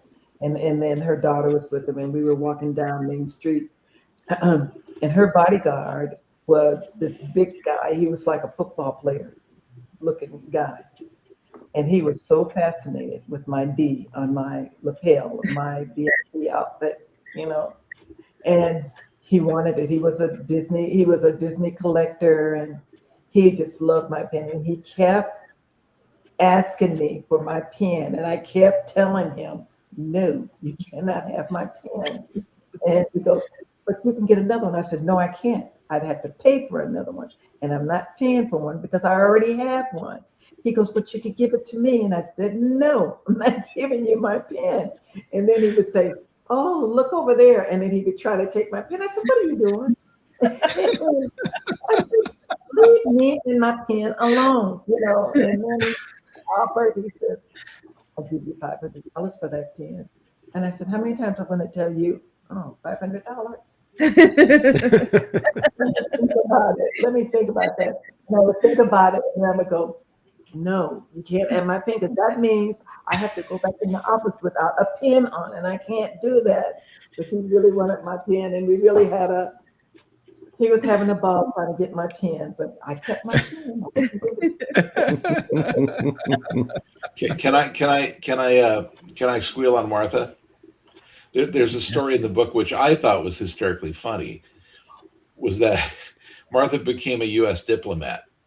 And it's the story when I think it was Ron Nessen, who was the White House press secretary for Richard Nixon.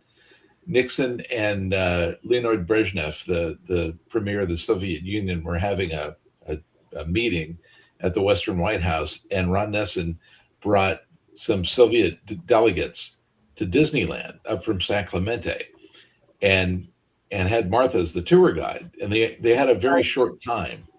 Tim, you mean Ron Ziegler? Ron Ziegler, sorry, I get my Rons mixed up.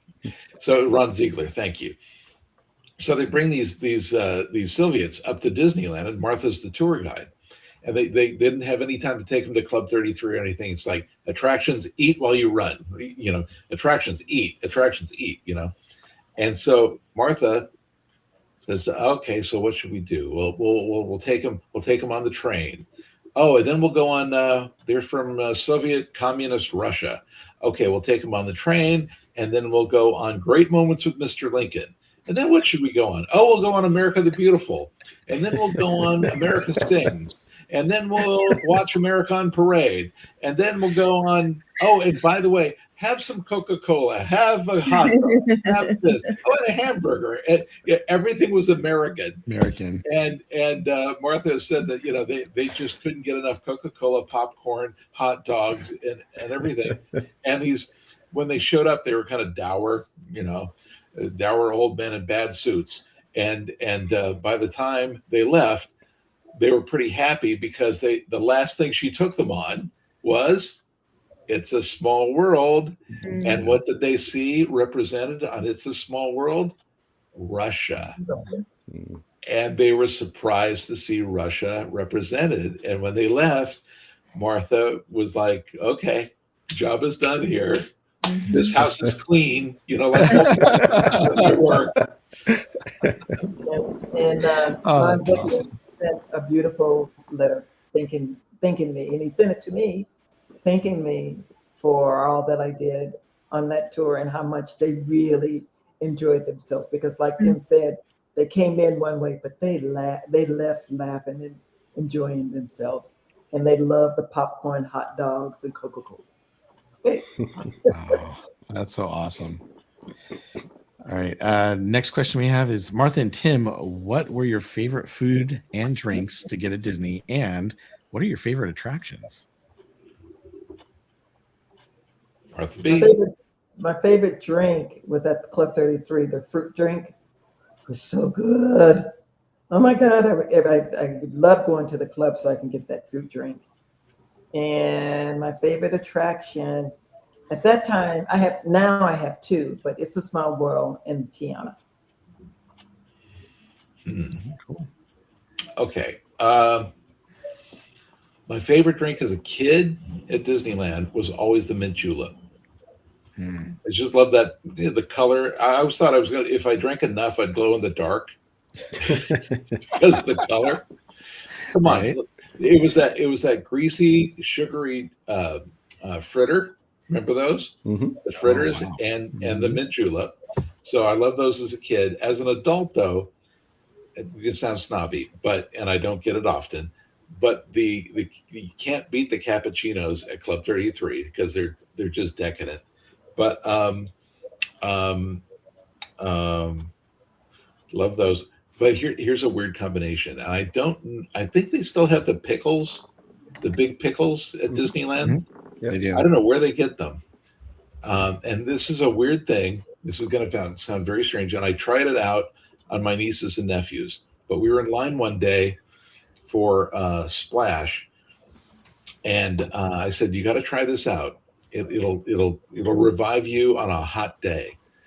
You take the pickle and you chase it with orange juice. Oh yeah. What? It sounds disgusting, It but you does. try it, and it's the sweet and sour combination. And they all went, "Oh my God, that tastes so good!" And I can't remember. Some cast member told me that this works so well, and ever since, if I have friends, and around that 3-4 o'clock, and it's a summer's day, and they're dragging, I make them go get a big pickle, which they all love the big pickles at Disneyland anyway. And we used to go to Sunkist and get the orange juice, and with an orange juice chaser, so a bite of pickle and then the orange juice, it revives anybody. It's a good thing. Favorite attraction. Always loved the trains. Always loved the trains. Pirates of the Caribbean, of course, and I have a fondness for Indiana Jones. Yeah, Very nice. so there. Yeah. These are good questions, Martha B. It's like speed dating. This is good. Oh, God. And Mitch asked, will either of you be at, is that Disney Fan Convention? DFC Expo this April 12th? Disneyland Fan Club Expo this Disney April. Fan Club. Well, we haven't been invited. You've been invited, Martha? I haven't been invited. So, Yeah. you know, The old Disneyana, those were amazing, Yeah. back in the day. Those are fun. Yeah. Not a question. Oh, but look at that. other words on an affair. Keep the Cary Grant love coming. I love an affair to remember. I can watch it every single day. I used to picture I'm the Black Deborah Carr. Oh, wait a minute. Who asked that question? Go back. Who asked that question? That was John DeCoeur. It's Spaceship Ears. Do you know John? Okay. Yeah, John, you made her swoon. Stop it, John. You made her swoon. I love that movie. That is like Mr. Blandon's Dream House and an affair to remember. Mm-hmm. Oh yes. So John DeCoeur, his grandfather was a Imagineer, and his dad was doing that production, all that stuff. So Disney connections. John himself posts some good stuff. He does, and he's got does. this great channel called Grand and Miraculous that he does every Tuesday at 6:30 p.m. And I watch it. Yes, so good stuff, John. Good stuff. Yes, there we go. All right. And this was just a throw it out there. Tim kind of looks like Tony Baxter.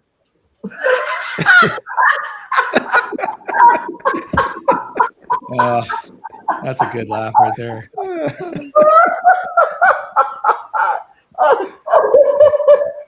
Minus the mustache. Oh my God! You are never gonna live that down, okay? Tim's not laughing. I love Martha's. Martha's just eating it all up right now.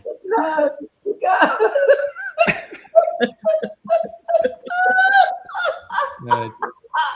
Because that he looks like Bob Iger and Josh D'Amore. Tim, you have a hold on. She's gonna need to be alone and have a cigarette. So just hold on. Who asked that question? That was Mitch. That was Mitch's Arts Ventures, 53. Mitch, I don't like you, Mitch. I don't like you, Mitch. Like you, Mitch. So Jim, what's funny, you know what's funny is Tony is a neighbor about 8 minutes away from here. Yeah. I guess I should grow a mustache and part my hair down the middle, I guess, I don't know. I've known Tony a long time. God, wait till I tell Tracy this. I guess I've been hanging around Tony so much it's osmosis. I don't know. I've never heard that before. So Oh my God. I was going to ask Tim for his thoughts, comments, or sarcastic remarks, but I didn't need to. no. Well, Tony's got a dashing looking, so I'll take that as a compliment. Oh my God. Do you think he meant Dreamfinder? That I look like Dreamfinder? Again, you think that's what he meant? I don't know, Mitch. You can throw that comment in the chat there. Oh my God. That's so Okay, great. Tony. All right. Buddy. Martha, do you need to lie down? Yes, Tony.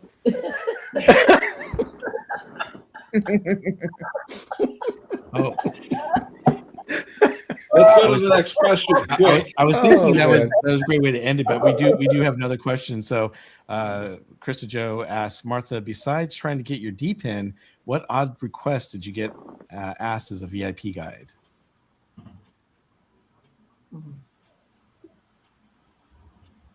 These are good questions. Oh God. What request? It was usually they wanted my pen, or they wanted Your phone number? Yeah. Well, I don't know about you, Martha, but when I was a tour guide, I always got requests to take people in places I could not take them, or they wanted to go places like that. Did you get those? They wanted me to take them up on the Matterhorn so they could see the basketball court. And tell them, no, we can't go up there. We're not going up there. Or they wanted to see where Tinkerbell flew in, across the park, something like that. Yeah. But no, we can't do that. That won't happen. And then Paul wants you to know, Tim, that he sold the time machine to Tony that's in his living room. Did you really? Yes. Wow. Tony. Wow.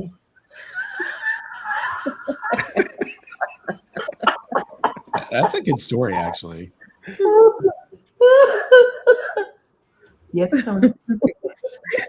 Martha, are you done yet? Are you done yet, Martha? Oh my God. Okay. I've sat in that time machine. We'll have to get a picture next time. Martha, what discontinued ride do you wish they would bring back? What ride do you want them to bring back to Disneyland? Great question. The Skyway. Which one? The Skyway. The Skyway. That's a good one. Huh. You know what I wish they'd bring back, but update it, would be Adventure Through Inner Space. That's my jam right there. That was my ride as a kid. Yeah, I love that ride. I love that ride. But update the effects. Update of the course. effects. But you know, or close second, maybe first. They're tied. Or bring back Carousel of Progress. But that would have to be updated too. I think Casual would prefer America Sings. Yeah, that America Sings, for some reason, it's like always been that one that hit home for me, and I've always wanted to be able to take my son on that one. Tim's all, I have to say, the original Carousel of Progress at Disneyland, the one at Walt Disney World, even though it's nice to have it there, is a shadow of the one at Walt Disney World. Oh, yeah, the one at Walt Disney World is a shadow. I'm sorry, is a shadow of the one that was at Disneyland. When you went on the one at Disneyland, it was like a 40-minute experience, and the fact that you did all the stages, and then Martha remembers this, and then the final stage, and then you walked up onto the stage, and then went upstairs, and then you saw Progress City, and then that animated. And then by the time that was all finished up there, you'd forgotten that you were upstairs. And then when you exited the building, you're on this great terrace and you look out over Tomorrowland. It was pretty spectacular. It was pretty cool. America Sings was fun, but you have to be honest, you guys, it was kind of weird. I think that's what I like about it. It is quirky. It was pretty quirky. Danny's weird. But no, I enjoyed it as a kid too. Cordy, what would you like to see come back if you could bring back something from the past? Mine's always, just because my mom loved it, was People Mover. The People Mover is fun. Yeah. You know, I keep saying, and we keep talking about this, Tomorrowland really needs to be redone, obviously. Could they just go in the past and redo Tomorrowland to be Tomorrowland of the future in the past? That would be so amazing. Bring back all those old things. Yes, retro future. Bring it back. I have a question. Yeah, Martha. Is that you behind your background? Corey? Yes. That's you. That's really cute. It's really cute. One of my, well, actually my moderators and my friend, she designed that for me. That is so cute. Yeah. Thank you. Now hold on. We have to ask: Is Cordy your nickname? It is. Well, Short for Cordelia. It's become my name. I see. She just likes going to Knott's Berry Farm and going to Cordy's Corner. Exactly. Yeah. Got it. Okay. Welcome. Hello and welcome. Yes. Oh, now here it comes again. What's going on here? Oh no. Okay, you know what the challenge is? The challenge in completing this book, the challenge is dealing with podcasts like this and questions like that. That's what it is. Don't get upset. Oh, man. When did this podcast become harsh? When did that happen? No, did we have challenge? We didn't have any challenges in completing the book, did we, Martha B? No. We didn't really have any challenges. Yes, we did. Yes, we did. What? Yeah, we did. We actually, and it's a challenge that anybody gets when you write a book. When you start writing a book, you get very excited, and it's fun at the beginning, and then you get into the book, and it's like, okay, this is really cool. And you're doing the book, and you're into it, and then you're getting into the middle of the book. It's like, oh, this is great. And then you're like 75% into the book. It's like, oh my gosh, we got a book. And then you're in the last 20%. And then you start referring to the book as that damn book. And there was a point where it's like, I can't go. I got to work on that damn book. And Martha and I kept referring to it as that damn book because we couldn't do anything because we had to work on that damn book. So people would invite us different places. Martha would get invited places. I get invited places. And I got to work on that damn book because we had to get it done because you have a deadline you have to meet, you know? So yeah. And and Martha and Mary came over for Christmas. And my wife said, well, you have to, because the book was done, the book was finished, and we'd had all the text done. And so I had the manuscript, and Tracy said, you've got to print it all up, go over to Kinko's, get it all bound up, and put a fake cover on it, and put and call the book That Damn Book by Martha Blandon with Tim O'Day and give it to her. So that's what we did. Oops. Spaceship here says writing a book is like having a baby, fun at first, but painful to finish. That I wouldn't know personally, but yes, I'm sure. Yes. And then just a couple other comments. We have Mitch says, I'm sorry, Tim. Thank you for giving me a 3-day press pass to the 2011 D23 Expo. Oh, wow. Okay, well, you're most welcome. Yes, I'd like that back for the next Expo, though. Thank you. Yeah. And I think this sums it up truly for our podcast tonight. Tim and Martha are true gems. So nice and funny. Thank you. Thank you. Mm-hmm. Martha, stop submitting questions, Martha. Get off your phone and stop submitting questions. We know that's you. Those aren't real people. Stop submitting the questions. Yeah, Martha's all of those are aliases. Martha, are we interrupting anything, Martha? Get off Amazon. Martha's ordering some hair extensions. Don't mind us. Well, speaking of Amazon, you can pick up Martha's book and Tim's book on Amazon. It's Martha's book. Where'd it go? It's Martha's book. Yeah, it's Martha. Oh, very nice. Right, nicely done. Yes.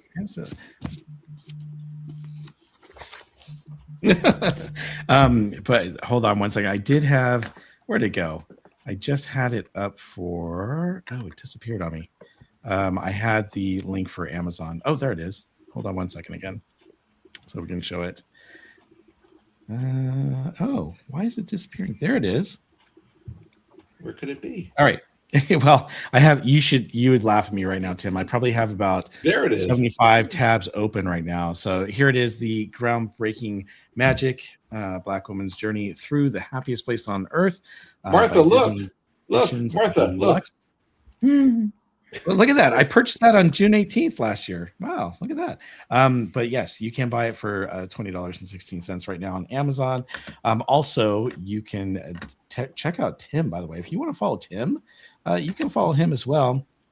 Yikes. Over on Mr. Today group. There he is. His PR firm. And you can see some amazing photos. Look at that. He was hanging out. He was schmoozing with the people from Disneyland Handcrafted. Look at that. Ooh. And some other, semi-femi people, I guess. Look at that. Tim, you have a really cool Instagram site. I love it. And of course, Tim is a part of the Chalk Walk. In fact, your firm is basically, or are you in charge of the PR for Chalk Walk, correct? Mm-hmm. Yeah. That's awesome. Indeed. So, and we're looking forward to working with you a little bit more on the Chalk Walk. We've only been doing it for the last 2 years, but the Park Streamers have had a really great team, and we're looking forward to being part of Chalk Walk for 2026. And we'll be talking to all of you about that here in the next month as we start fundraising. We have our first planning meeting next week, as a matter of fact. So that is. Yes, that is true. So, and Martha, are you on social media, or do you share your social media? Martha, we're over here, Martha. Oh, we can't hear her again. Oh, no. Oh, no. Hold on. Let me mute. Let's see. No. Oh, you muted yourself, Martha. So if you have to take off mute. So let me see here. Right above your picture, there should be a ... If you click on that and unclick the mute button.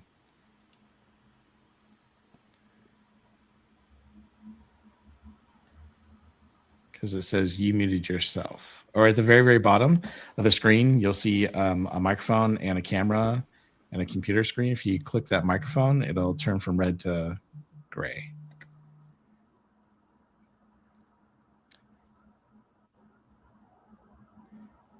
Oh, it's grayed out. Oh, okay. Well, that's weird. So, now Tim's muted.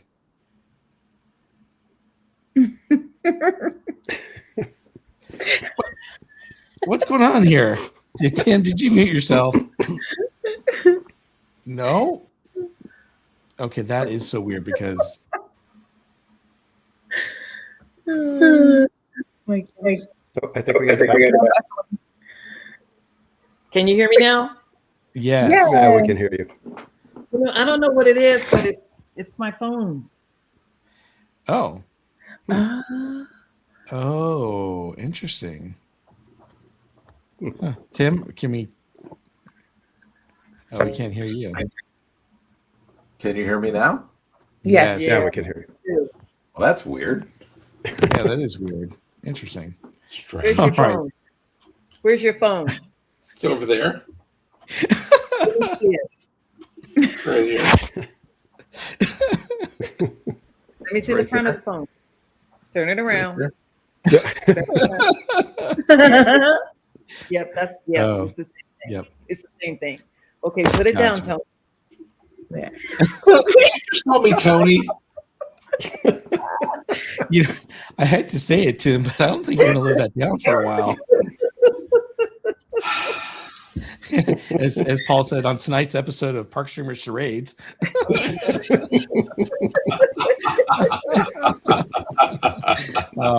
This has been just a fun interview.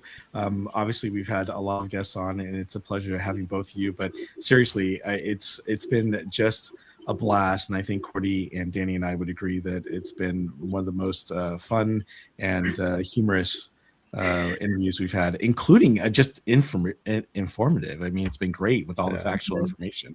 And Martha, thank you so much.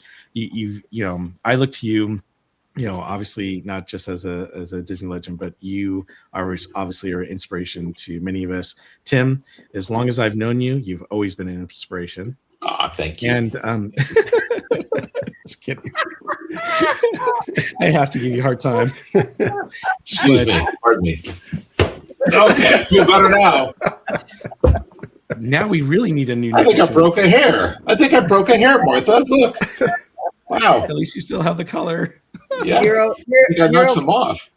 You're okay, Tony. Okay, thank you. Well, with that, thank you so much for being on the show. We'd love to have you again in the future if you guys are up for it. But I hope you guys have a great week. What was that? What was that whoop whoop noise you made? Me? That's a kind of weird mating call. What was that? What was that? Okay, Tony, keep it up. Bob, wrap this up. It's going to get ugly. Well, I just want to thank everyone for taking the time to ask some of me. What? Tony O. Baxter. Very good. Barbara. Oh, that's Barbara Duncan. Hey, Barbara. Seriously. Oh, man. Well, this has been a lot of fun. Thank you, everyone in the chat, for asking some amazing questions tonight. I think that Tim and Martha really enjoyed the questions, and we really enjoyed having you. So thank you so much. Hope you guys have a great week. And Tim, we'll be talking to you. Can I just say one thing? If you have me back on the show without Martha, remind me to drink beforehand. and honestly, I don't drink, but I just remind me to do that before on the show next time. Tim, they're not going to have you on the show without me, okay? Well, Martha, in true form, we didn't ask Tim a whole lot of questions about D23 and a lot of stuff, so we have to have him back on, and we'll just have you with him. See? Just kidding. Well, Tim, we'll get you a Stiggins Ruin from Club 33 before the show. Okay, how's that? There you go. Thank you. Or a pickle and orange juice. That's it. There you go. Anyway, this has been fun. Or would you rather have? I'm sorry for being late, but would you rather have Tony Baxter with you instead of me? Martha, we were trying to get Tony Baxter on the show, so maybe we could talk to Tim about that later. That could be arranged. You can have your brother with you. Without Martha, see, you can come on the show without Martha that way. Yeah. I'll watch. All right, and actually, maybe you guys can do a part 2 of the book, so we can have you back on for that too. See, Tim, they want us to do part 2. That's not going to happen now. Yeah, well, Martha, they've been trying to end this podcast for the last 10 minutes. All right, Tony. Thank you very much for having me. I really appreciate it. It was so nice meeting all of the 3 of you, and I hope to see you again in the future, with or without him. Doesn't matter. Well, thank you so much, Martha. Thank you so much, Tim. And I would just like to say that, in my opinion, you are the shining example of what a Disney legend is. Someone who poured their heart into the company and came out of it just standing tall and still smiling. So thank you for all your years of service. And like I said, the true shining example of what a Disney legend is. Thank you. Wow. Cordy? 100%. I just thank you for tonight and sharing everything. And you are an inspiration to all of us. It just, I don't know, I was like tearing up earlier because it's just amazing. I love to just see how you with everything that you kind of, I don't even know how to put it into words. It's amazing. It really is an inspiration to see how we can overcome things, and no matter what we might think is like up against us, that we can get through it, and still, just the joy. That was one of the things. It's just wonderful. I hear you. It's and you know what? I want to cry all the time, because the story is a story of a young woman from South Central Los Angeles. In my speech that I gave at the Legends Award, at the very end, I said, I'm just an ordinary Black woman from Black girl from South Central Los Angeles. And I had an amazing career at the Walt Disney Company. And I am just I'm just an ordinary Black girl, and I was able to do all these things. And the one thing I didn't share with you guys is that when I was in high school, I said it in the speech, when I was in high school, my guidance teacher talked to all of the seniors that were getting ready to graduate with their parents to talk about their college future. Well, when it was my turn for my mother and I to go in, my counselor told me that I needed to learn how to do something with my hands, because I'd never make it in corporate America. And, to have, that's the way that I was sent off to college by an educator. Okay. So instead of encouraging me he knew that I was a hard worker. So instead of encouraging me to keep going, he wanted me to step down. So, and I wasn't about to step down. So I thank you for saying what you said. And I'll probably go in my room and cry too, but you guys didn't want it. So. But thank you very much. Well, thank you again. It was a pleasure having both of you on. I hope you guys have a great week, and we hope to have you on the show again soon. All righty. I'll grow a mustache. Yes. All right. Bye, Tim. Bye, Martha. Bye, Thank you again. Bye, guys. Thank you so much. Bye-bye. Bye-bye. Wow. Oh, my goodness. That was a great interview, wasn't it? Seriously, that was probably some of the most fun I've had in a long time, as far as just talking and just laughing and getting some great stories. And then, of course, we had our chat, who's just throwing in some great questions and comments. So thank you, everyone, for doing that. I do want to go back here. Paul said, when creative people channel their love into Disney, it can be overwhelming. This is a good example. And so that's great. And then Gildsy's on. Hi, Gil. How you doing? And Eva. Hey there, Cordy, Bob, and TPC. Certainly an amazing story by Martha and Tim. Yeah, I agree. Yeah, and definitely, guys, check out the book. It's a wonderful book, and the chapters are like little bite-sized kind of things, so you can pick it up, read a chapter in just a few minutes, and then go about your day, come back to it. So it's wonderful read. It is. Amazing And story. if you like books with pictures, like TPC does, then yes, you can. There's the picture. Did you guys see the picture that Kevin Kidney and Jody Daly did? The little figure of her. Yes. Oh my gosh! I was like, that is amazing. That would be so cool. The pictures tell a story. I had that question, but I was going to bring that up because I love that, right? You're like, you could just look through the pictures and read the captions and get the whole, a whole story just in that. But I love that she added the family pictures and then through her life. That was very cool. Well, we got some great comments here. Dee says, that was by far my favorite episode. Awesome. Yeah, it really was a great interview, and it was so much fun. And to let you guys know, I've actually been trying to get them on the show for a long time. I met Tim O'Day and Martha Blanding back in June when they did the book signing. And that's the book I have here. I actually had them sign it. And Tim says, I'm going on a cruise, but when I get back, we'll talk. And I said, great. So then he goes on this cruise. And then all of a sudden I became friends with him on Facebook, and I see he's going on another cruise. He decided to extend the cruise out, and because you can do that. And I'm like, oh, okay. So he won't be back for another week or so. And then when he got back, he's like, oh yeah, I'll be back, but I'm going on another trip. And I'm like, oh, okay, great. So long story short, we just kept going back and forth to the point where I kind of just gave up for a little while.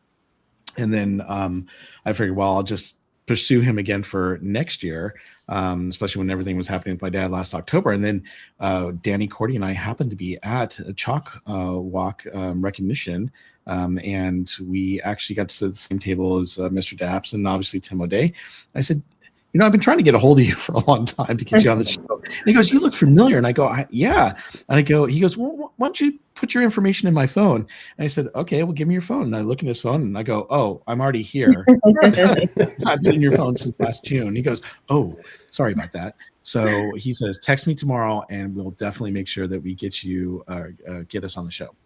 So I did. I texted him the next day and he said, absolutely. Martha and I will be available for, February 23rd. And there we go. And I thought we weren't going to happen tonight, but yeah, I know it almost didn't happen. Yeah. Well, apparently Tim is having some computer issues, and I thought we were going to have to reschedule, but hey. And Tom also said, was Ninja watching? This was an awesome interview. So yeah. Yeah, that was fun. Great. Yeah. I know we're already past our 2-hour limit, and we have to, end the show soon because TPC is going to, obviously, I'm going to turn into a tomato if I go too late. Oh, we're going till like 10:30, 11 now. No, just kidding. But I did want to cover a couple of things that we were talking about. And obviously we were talking about the announcement about Monsters, Inc. staying until 2027. So I think I was asking your thoughts on it before Martha and Tim joined us. So real quick, Cordy and Danny, what are your thoughts on Monsters, Inc. staying and why? I'm guessing that it's just the construction on the Eastern Gateway. So I'm assuming that either something they hit a snag and it's like, oh, we got to push it a few months, and so they're going to do that. I would be shocked if we hear that Pandora has been shelved, but I don't know. Stranger things have happened, and the only reason why I say that that could maybe be a possibility is because the comments that Josh D'Amaro has been making have been seemingly a departure from what the recent past has shown us. Mm-hmm. When he comes out and straight up says, people like Millennium Falcon Smuggler's Run, but they don't love it, so we needed to do something. Mm-hmm. It's like, whoa, that's a heck of an admission right there. Mm-hmm. So if he's willing to say something like that, then to me, I would hope that means that nothing is off the table if it doesn't make sense, right? If it's the right call to shelve something at this time, he might be the one to say, you know what, we're going to shelve it. Yeah. Cordy, what do you think? I agree. I think it most likely is more construction, related, but I know and I'm so sorry for Avatar fans. I've never seen any of the movies myself, and I don't have anyways. So I don't know. I mean, maybe they've listened because you read comments and like you either love it, I guess, or it's like, and we were talking earlier and I said, I haven't been to Walt Disney World, but I said it looks amazing in Animal Kingdom, but I personally don't think it's a fit for DCA. Mm-hmm. So, maybe they can put it off and see, right? Because that's a lot of money that's going to go into this. So they can take their time and maybe rethink this. Right. So this is the map here, and I wanted to just kind of pull this out so you guys can see what we're talking about. So obviously this is where Mike and Sully to the rescue is located right there. And obviously they are going to be getting rid of all this area. So where my mouse is going, this whole area is going to be going away, and they are going to be creating a new drop-off area obviously, for the park. But this, and obviously this side area too, where people can drop off and pick up, which is this, whoops, keeps going on Disneyland drop off, right in this area right here.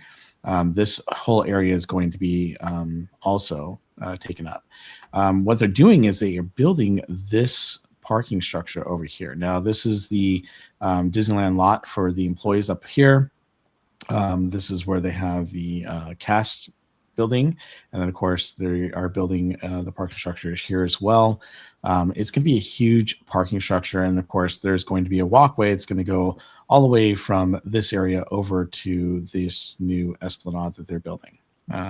But they need to build. Avatar is going to be huge. Now, I've been to the one in Walt Disney World. I'm sure many of you have as well. And I love Pandora. I think it's amazing. I think it's really cool the way they created it.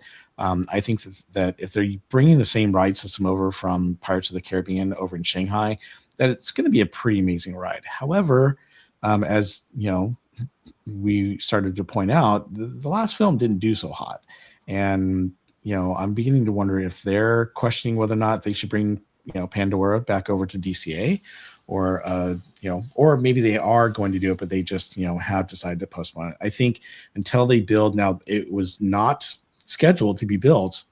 This parking structure over here is not scheduled to be built until the end of 2026. However, maybe things are getting a little more delayed, and it's going to take a while to build that parking structure. That parking structure is way bigger than the parking structure over here, which is Mickey and Friends and the Pixar.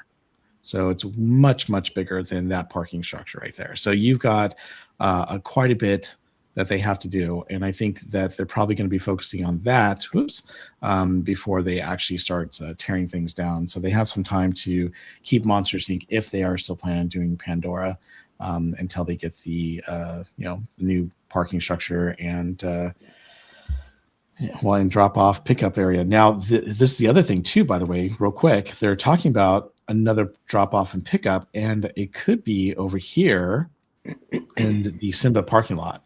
So there's a chance that they could actually do this. And if you guys remember, Disneyland Drive here was bought by Disney. This whole entire road or street was bought by Disney. So they have the opportunity to shut this down whenever they want, Magic Way as well as Disneyland Drive. And so if that happens, they could easily, make way for these other parks that they're talking about doing. But at the same time, they could, create this as a pickup drop-off area once they get rid of the one that they currently have for Toy Story. Yay! Oh, I'm sorry. Did I say that out loud? Is it Cordy? She's like, whatever, Bob. Yeah, so we'll see what happens. I guess time will tell on that one, right? And then just a couple other things that I think we should probably bring up. So they are talking about getting rid of the park hopper time. Right now, you cannot park hop until it's 11 a.m. and then you can finally do it. For me, I think this is a great idea because I am so tired of having to wait until 11 a.m. to transfer over there. I don't think it's really needed anymore. Cordy, Danny, what are your thoughts on that? Well, I'm always there for rope drops, so it's always been quite an issue for me as well. Yeah, you're there for cord drop, and you know what? Waiting those 30 minutes to be able to go to the next park is just unbearable. Yeah. But I do think it's a good idea. Yeah, I mean it's a good idea. I'm just curious what it's going to do to the rope drops, because I think it's usually with Magic Key reservations, you notice Disneyland is usually gone first, and DCA tends to be. I mean, it's not 100%, but DCA tends to be the one that is available, and you grab it because, well, I need it, and sometimes rope drop doesn't matter, so you just get whatever, and you show up after 11, and you could go wherever you want, anyways. But I think for Magic Key rope droppers, I think it's gonna, and even probably some tickets, possibly it's gonna push more people to Disneyland rope drop at the start. So it could have an effect on the different rope drops, that more Magic Keys are starting at Disneyland and grabbing a reservation, and just because at that point you don't have to do one or the other, you just need a reservation and you can go wherever you want. I think more people are going to start at Disneyland. I don't know if it's going to be enough to be like a sizable shift, like anything noticeable, but I just think more Magic Keys are going to start at Disneyland most of the time. Yeah. Yeah. Agree. Yeah. Now, if they just get rid of those reservations, that's a point of contention right there. Yeah, we'll see. You never know. You never know. Yeah, you never know. But and then just a couple other things real quick. So, with Josh D'Amaro being promoted to Disney CEO on March 18th, Thomas Laszlo, he's the brand new president of Disneyland, but he's also a very logical candidate to step into the role of chairman of the Disney Parks and Experiences, which Josh used to do as well. And his operational background and track record in the Disney Signature Experiences and Walt Disney World really positions him well for this. I mean, do you guys think that he would be a great candidate for this? I mean, obviously, he's acknowledged that Disneyland has suffered, the needs of recalibration and refreshing. I think that if he thinks that and he was to take over that position, it would bode well for the Disneyland Park. I haven't seen too much of what his philosophy is necessarily. He's been, for me at least, fairly quiet Disneyland president. So, a lot of the Disneyland Forward stuff happened just before he got in there. So he's kind of picking up the ball from that. And right now there hasn't been, too much. I think the Monsters Inc. has been the biggest, kind of whoa news as far as Disneyland Forward goes. Right. So I don't really know him too well. So was it him or was it? I thought I saw something or D'Amaro about they actually admitted about like the rides breaking down and how it's happening so frequently and that they're working on that, right? That's right. Yeah, I do remember hearing that. Seeing something. But I don't Can you imagine? like, we used to I think have. it was both of them that kind of acknowledged it, So yeah, I think that's a big one, right? Yeah, That's top of the list. Yeah, so if like you said, yeah, it's a huge one. So if they are looking at stuff like that and going to be making changes there, that's a win. That's a huge win. If you start getting rides that are reliable and you get back to that feeling that Disneyland, when a ride breaks down, it's the rare occurrence rather than the it broke down again, kind of thing. That'd be a heck of a win in my book. Yep. Yeah, absolutely. I do too. Krista Joe says I'm glad they're admitting there's stuff to improve at the parks and that we appreciate honesty. And I think hopefully they're kind of reading that with the crowd, and that's what we want. It's like when you feel like you're not being listened to, right? You're just like, they don't even care, they don't listen, right? It just kind of in any situation, but I think people do appreciate that. And you're like, okay, all right, we'll listen, right? Like we'll see what I was talking about that because people were asking me about, what do you think of the French fry situation that they, and I was like, well, the only way that's going to change is if the people that, go regularly, the Magic Key holders, if they say, I'm not buying meals that come with fries because I don't want to encourage the fact that you guys changed it. I liked it the other way.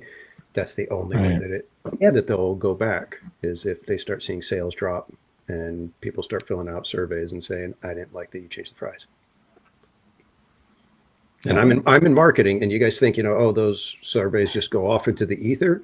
No, they pay attention. Trust me, they pay attention. And somebody like Disney, who has, they've got the sabermetrics, with everything that goes on in the parks, they are paying attention because if one person says they didn't like something, that means there's probably a few thousand people that feel the same way. Yep. It's a little town harvest bowl. Put the tater tots back in. The same with the French tots go back in the harvest bowl and no one gets hurt. And then I don't know if you guys noticed, but the last time I passed Avengers Campus, the buildings are getting close to being enclosed. So we're not going to be able to see much once they become enclosed for the new attractions over at Avengers Campus. But yeah, they're getting really close to finishing the buildings themselves. So, and then lastly, Disneyland refurbishment calendar. Well, Jumpin' Jellyfish and Space Mountain just started the refurbishments, and they just added Roger Rabbit's Cartoon Spin and the Disneyland monorail to the refurbishment calendar. So that's coming up. All right. It's going to be an interesting March Madness then. Yeah, no kidding, right? Ooh, you got to do that. But I think with that, if you guys have any quick questions, throw them in the chat. We'll answer them real quick, and then we will end tonight's amazing show. What about a group meeting with DL streamers and top Disneyland management to listen to everything? Depends which streamers. Yeah, you can't trust that. I'll just be honest. I mean, you don't want somebody that's too cranky, and you don't want somebody that's too much of, everything's just wonderful. Mm-hmm. So it depends which streamers. Yeah. Mm-hmm. Sunday's going to be madness. I saw that too. I'm sure it will. I mean, you know me. Something's going to go wrong. I can't wait to see what. It's been a little while, so the monorail needs some tender love and care. Let me put it that way. Some of the vehicles, the AC is not working in some of the monorail cars, so they need to give it some tender love and care there. And teacher Tammy D, thank you for the gifted membership. Thank Flags you. in the chat. Flags in the chat. Who was gifted? Brian B. Congratulations. No, Brian B. Yay. Yay. All right. It's confetti. Any other questions?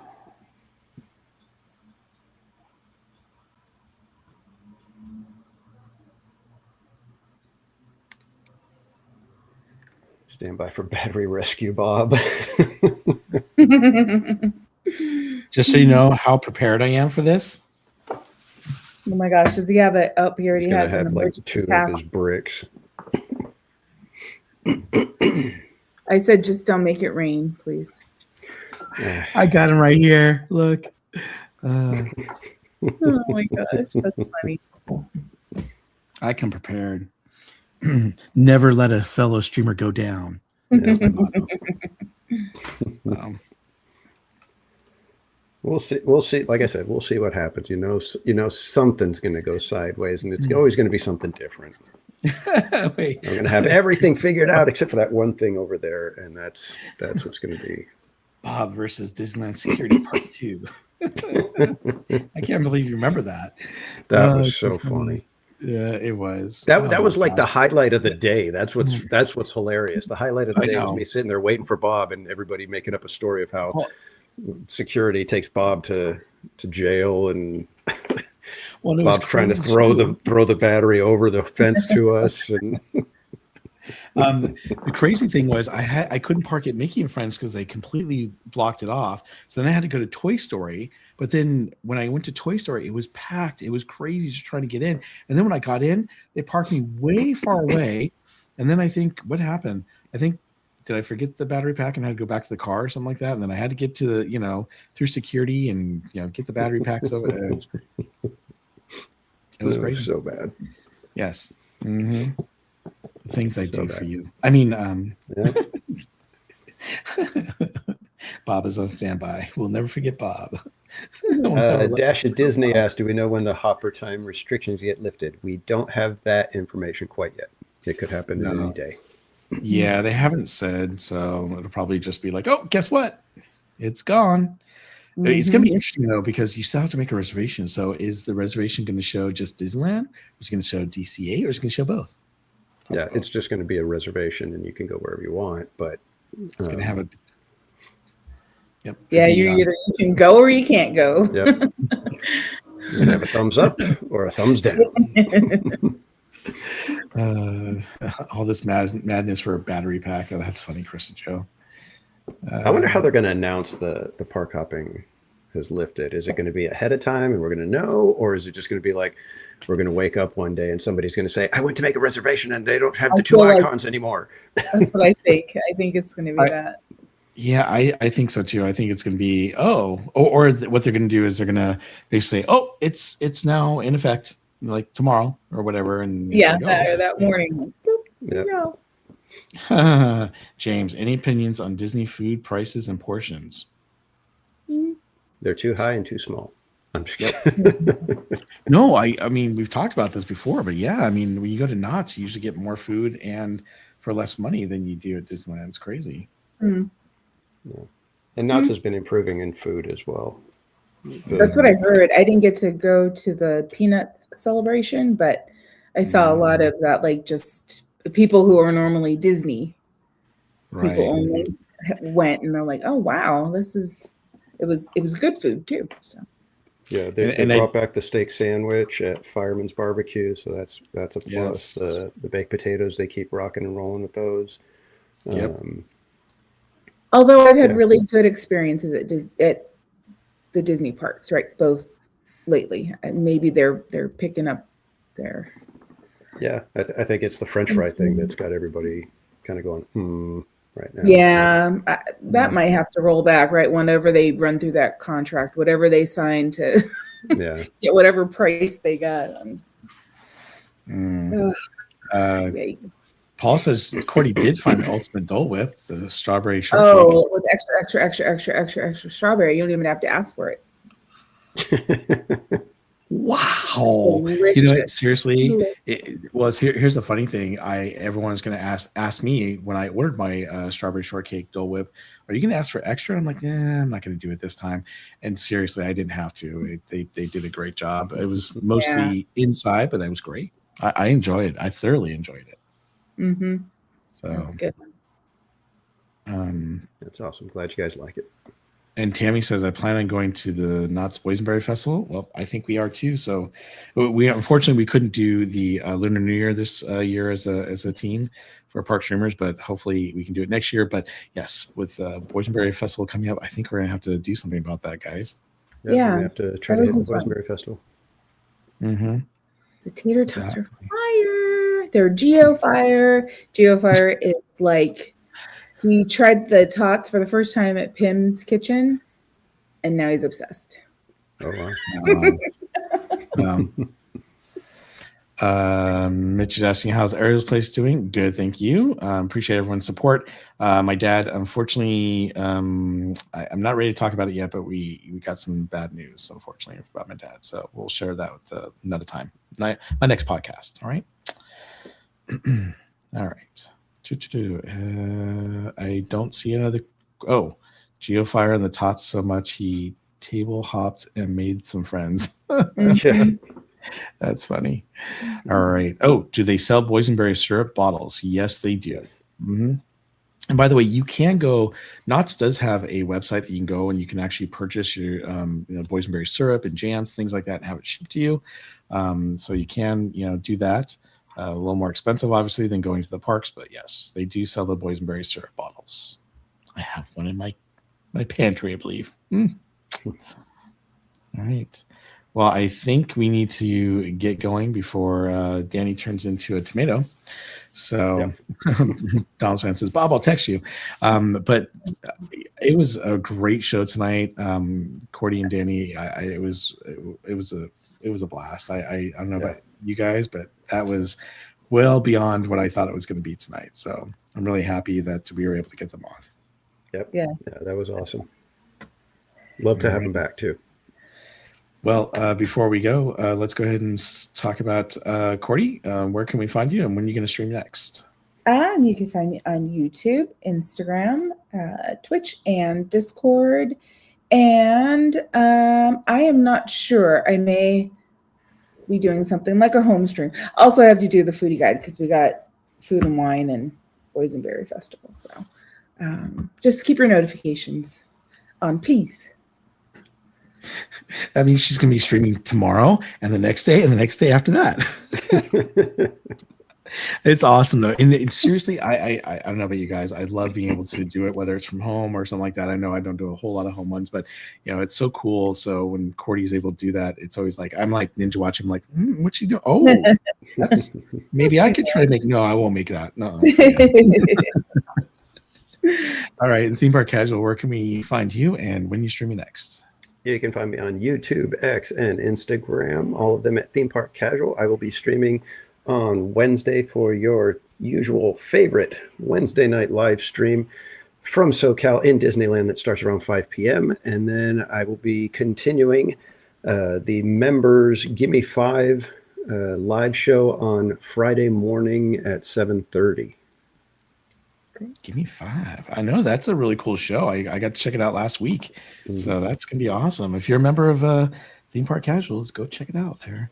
And guys, you can find me at Barry Place 28 on YouTube, Instagram, TikTok, X, and Facebook. I will be streaming on Thursday. That's the next plan. Oh, DA, I see your comment there. I hope to see you soon as well. But guys, if you happen to be in the parks and you happen to be there when Theme Park Casual, Cordy, or myself are streaming, please come by and say hi. We'd love to see you and hang out with you and pass out some stickers or swag or whatever we have.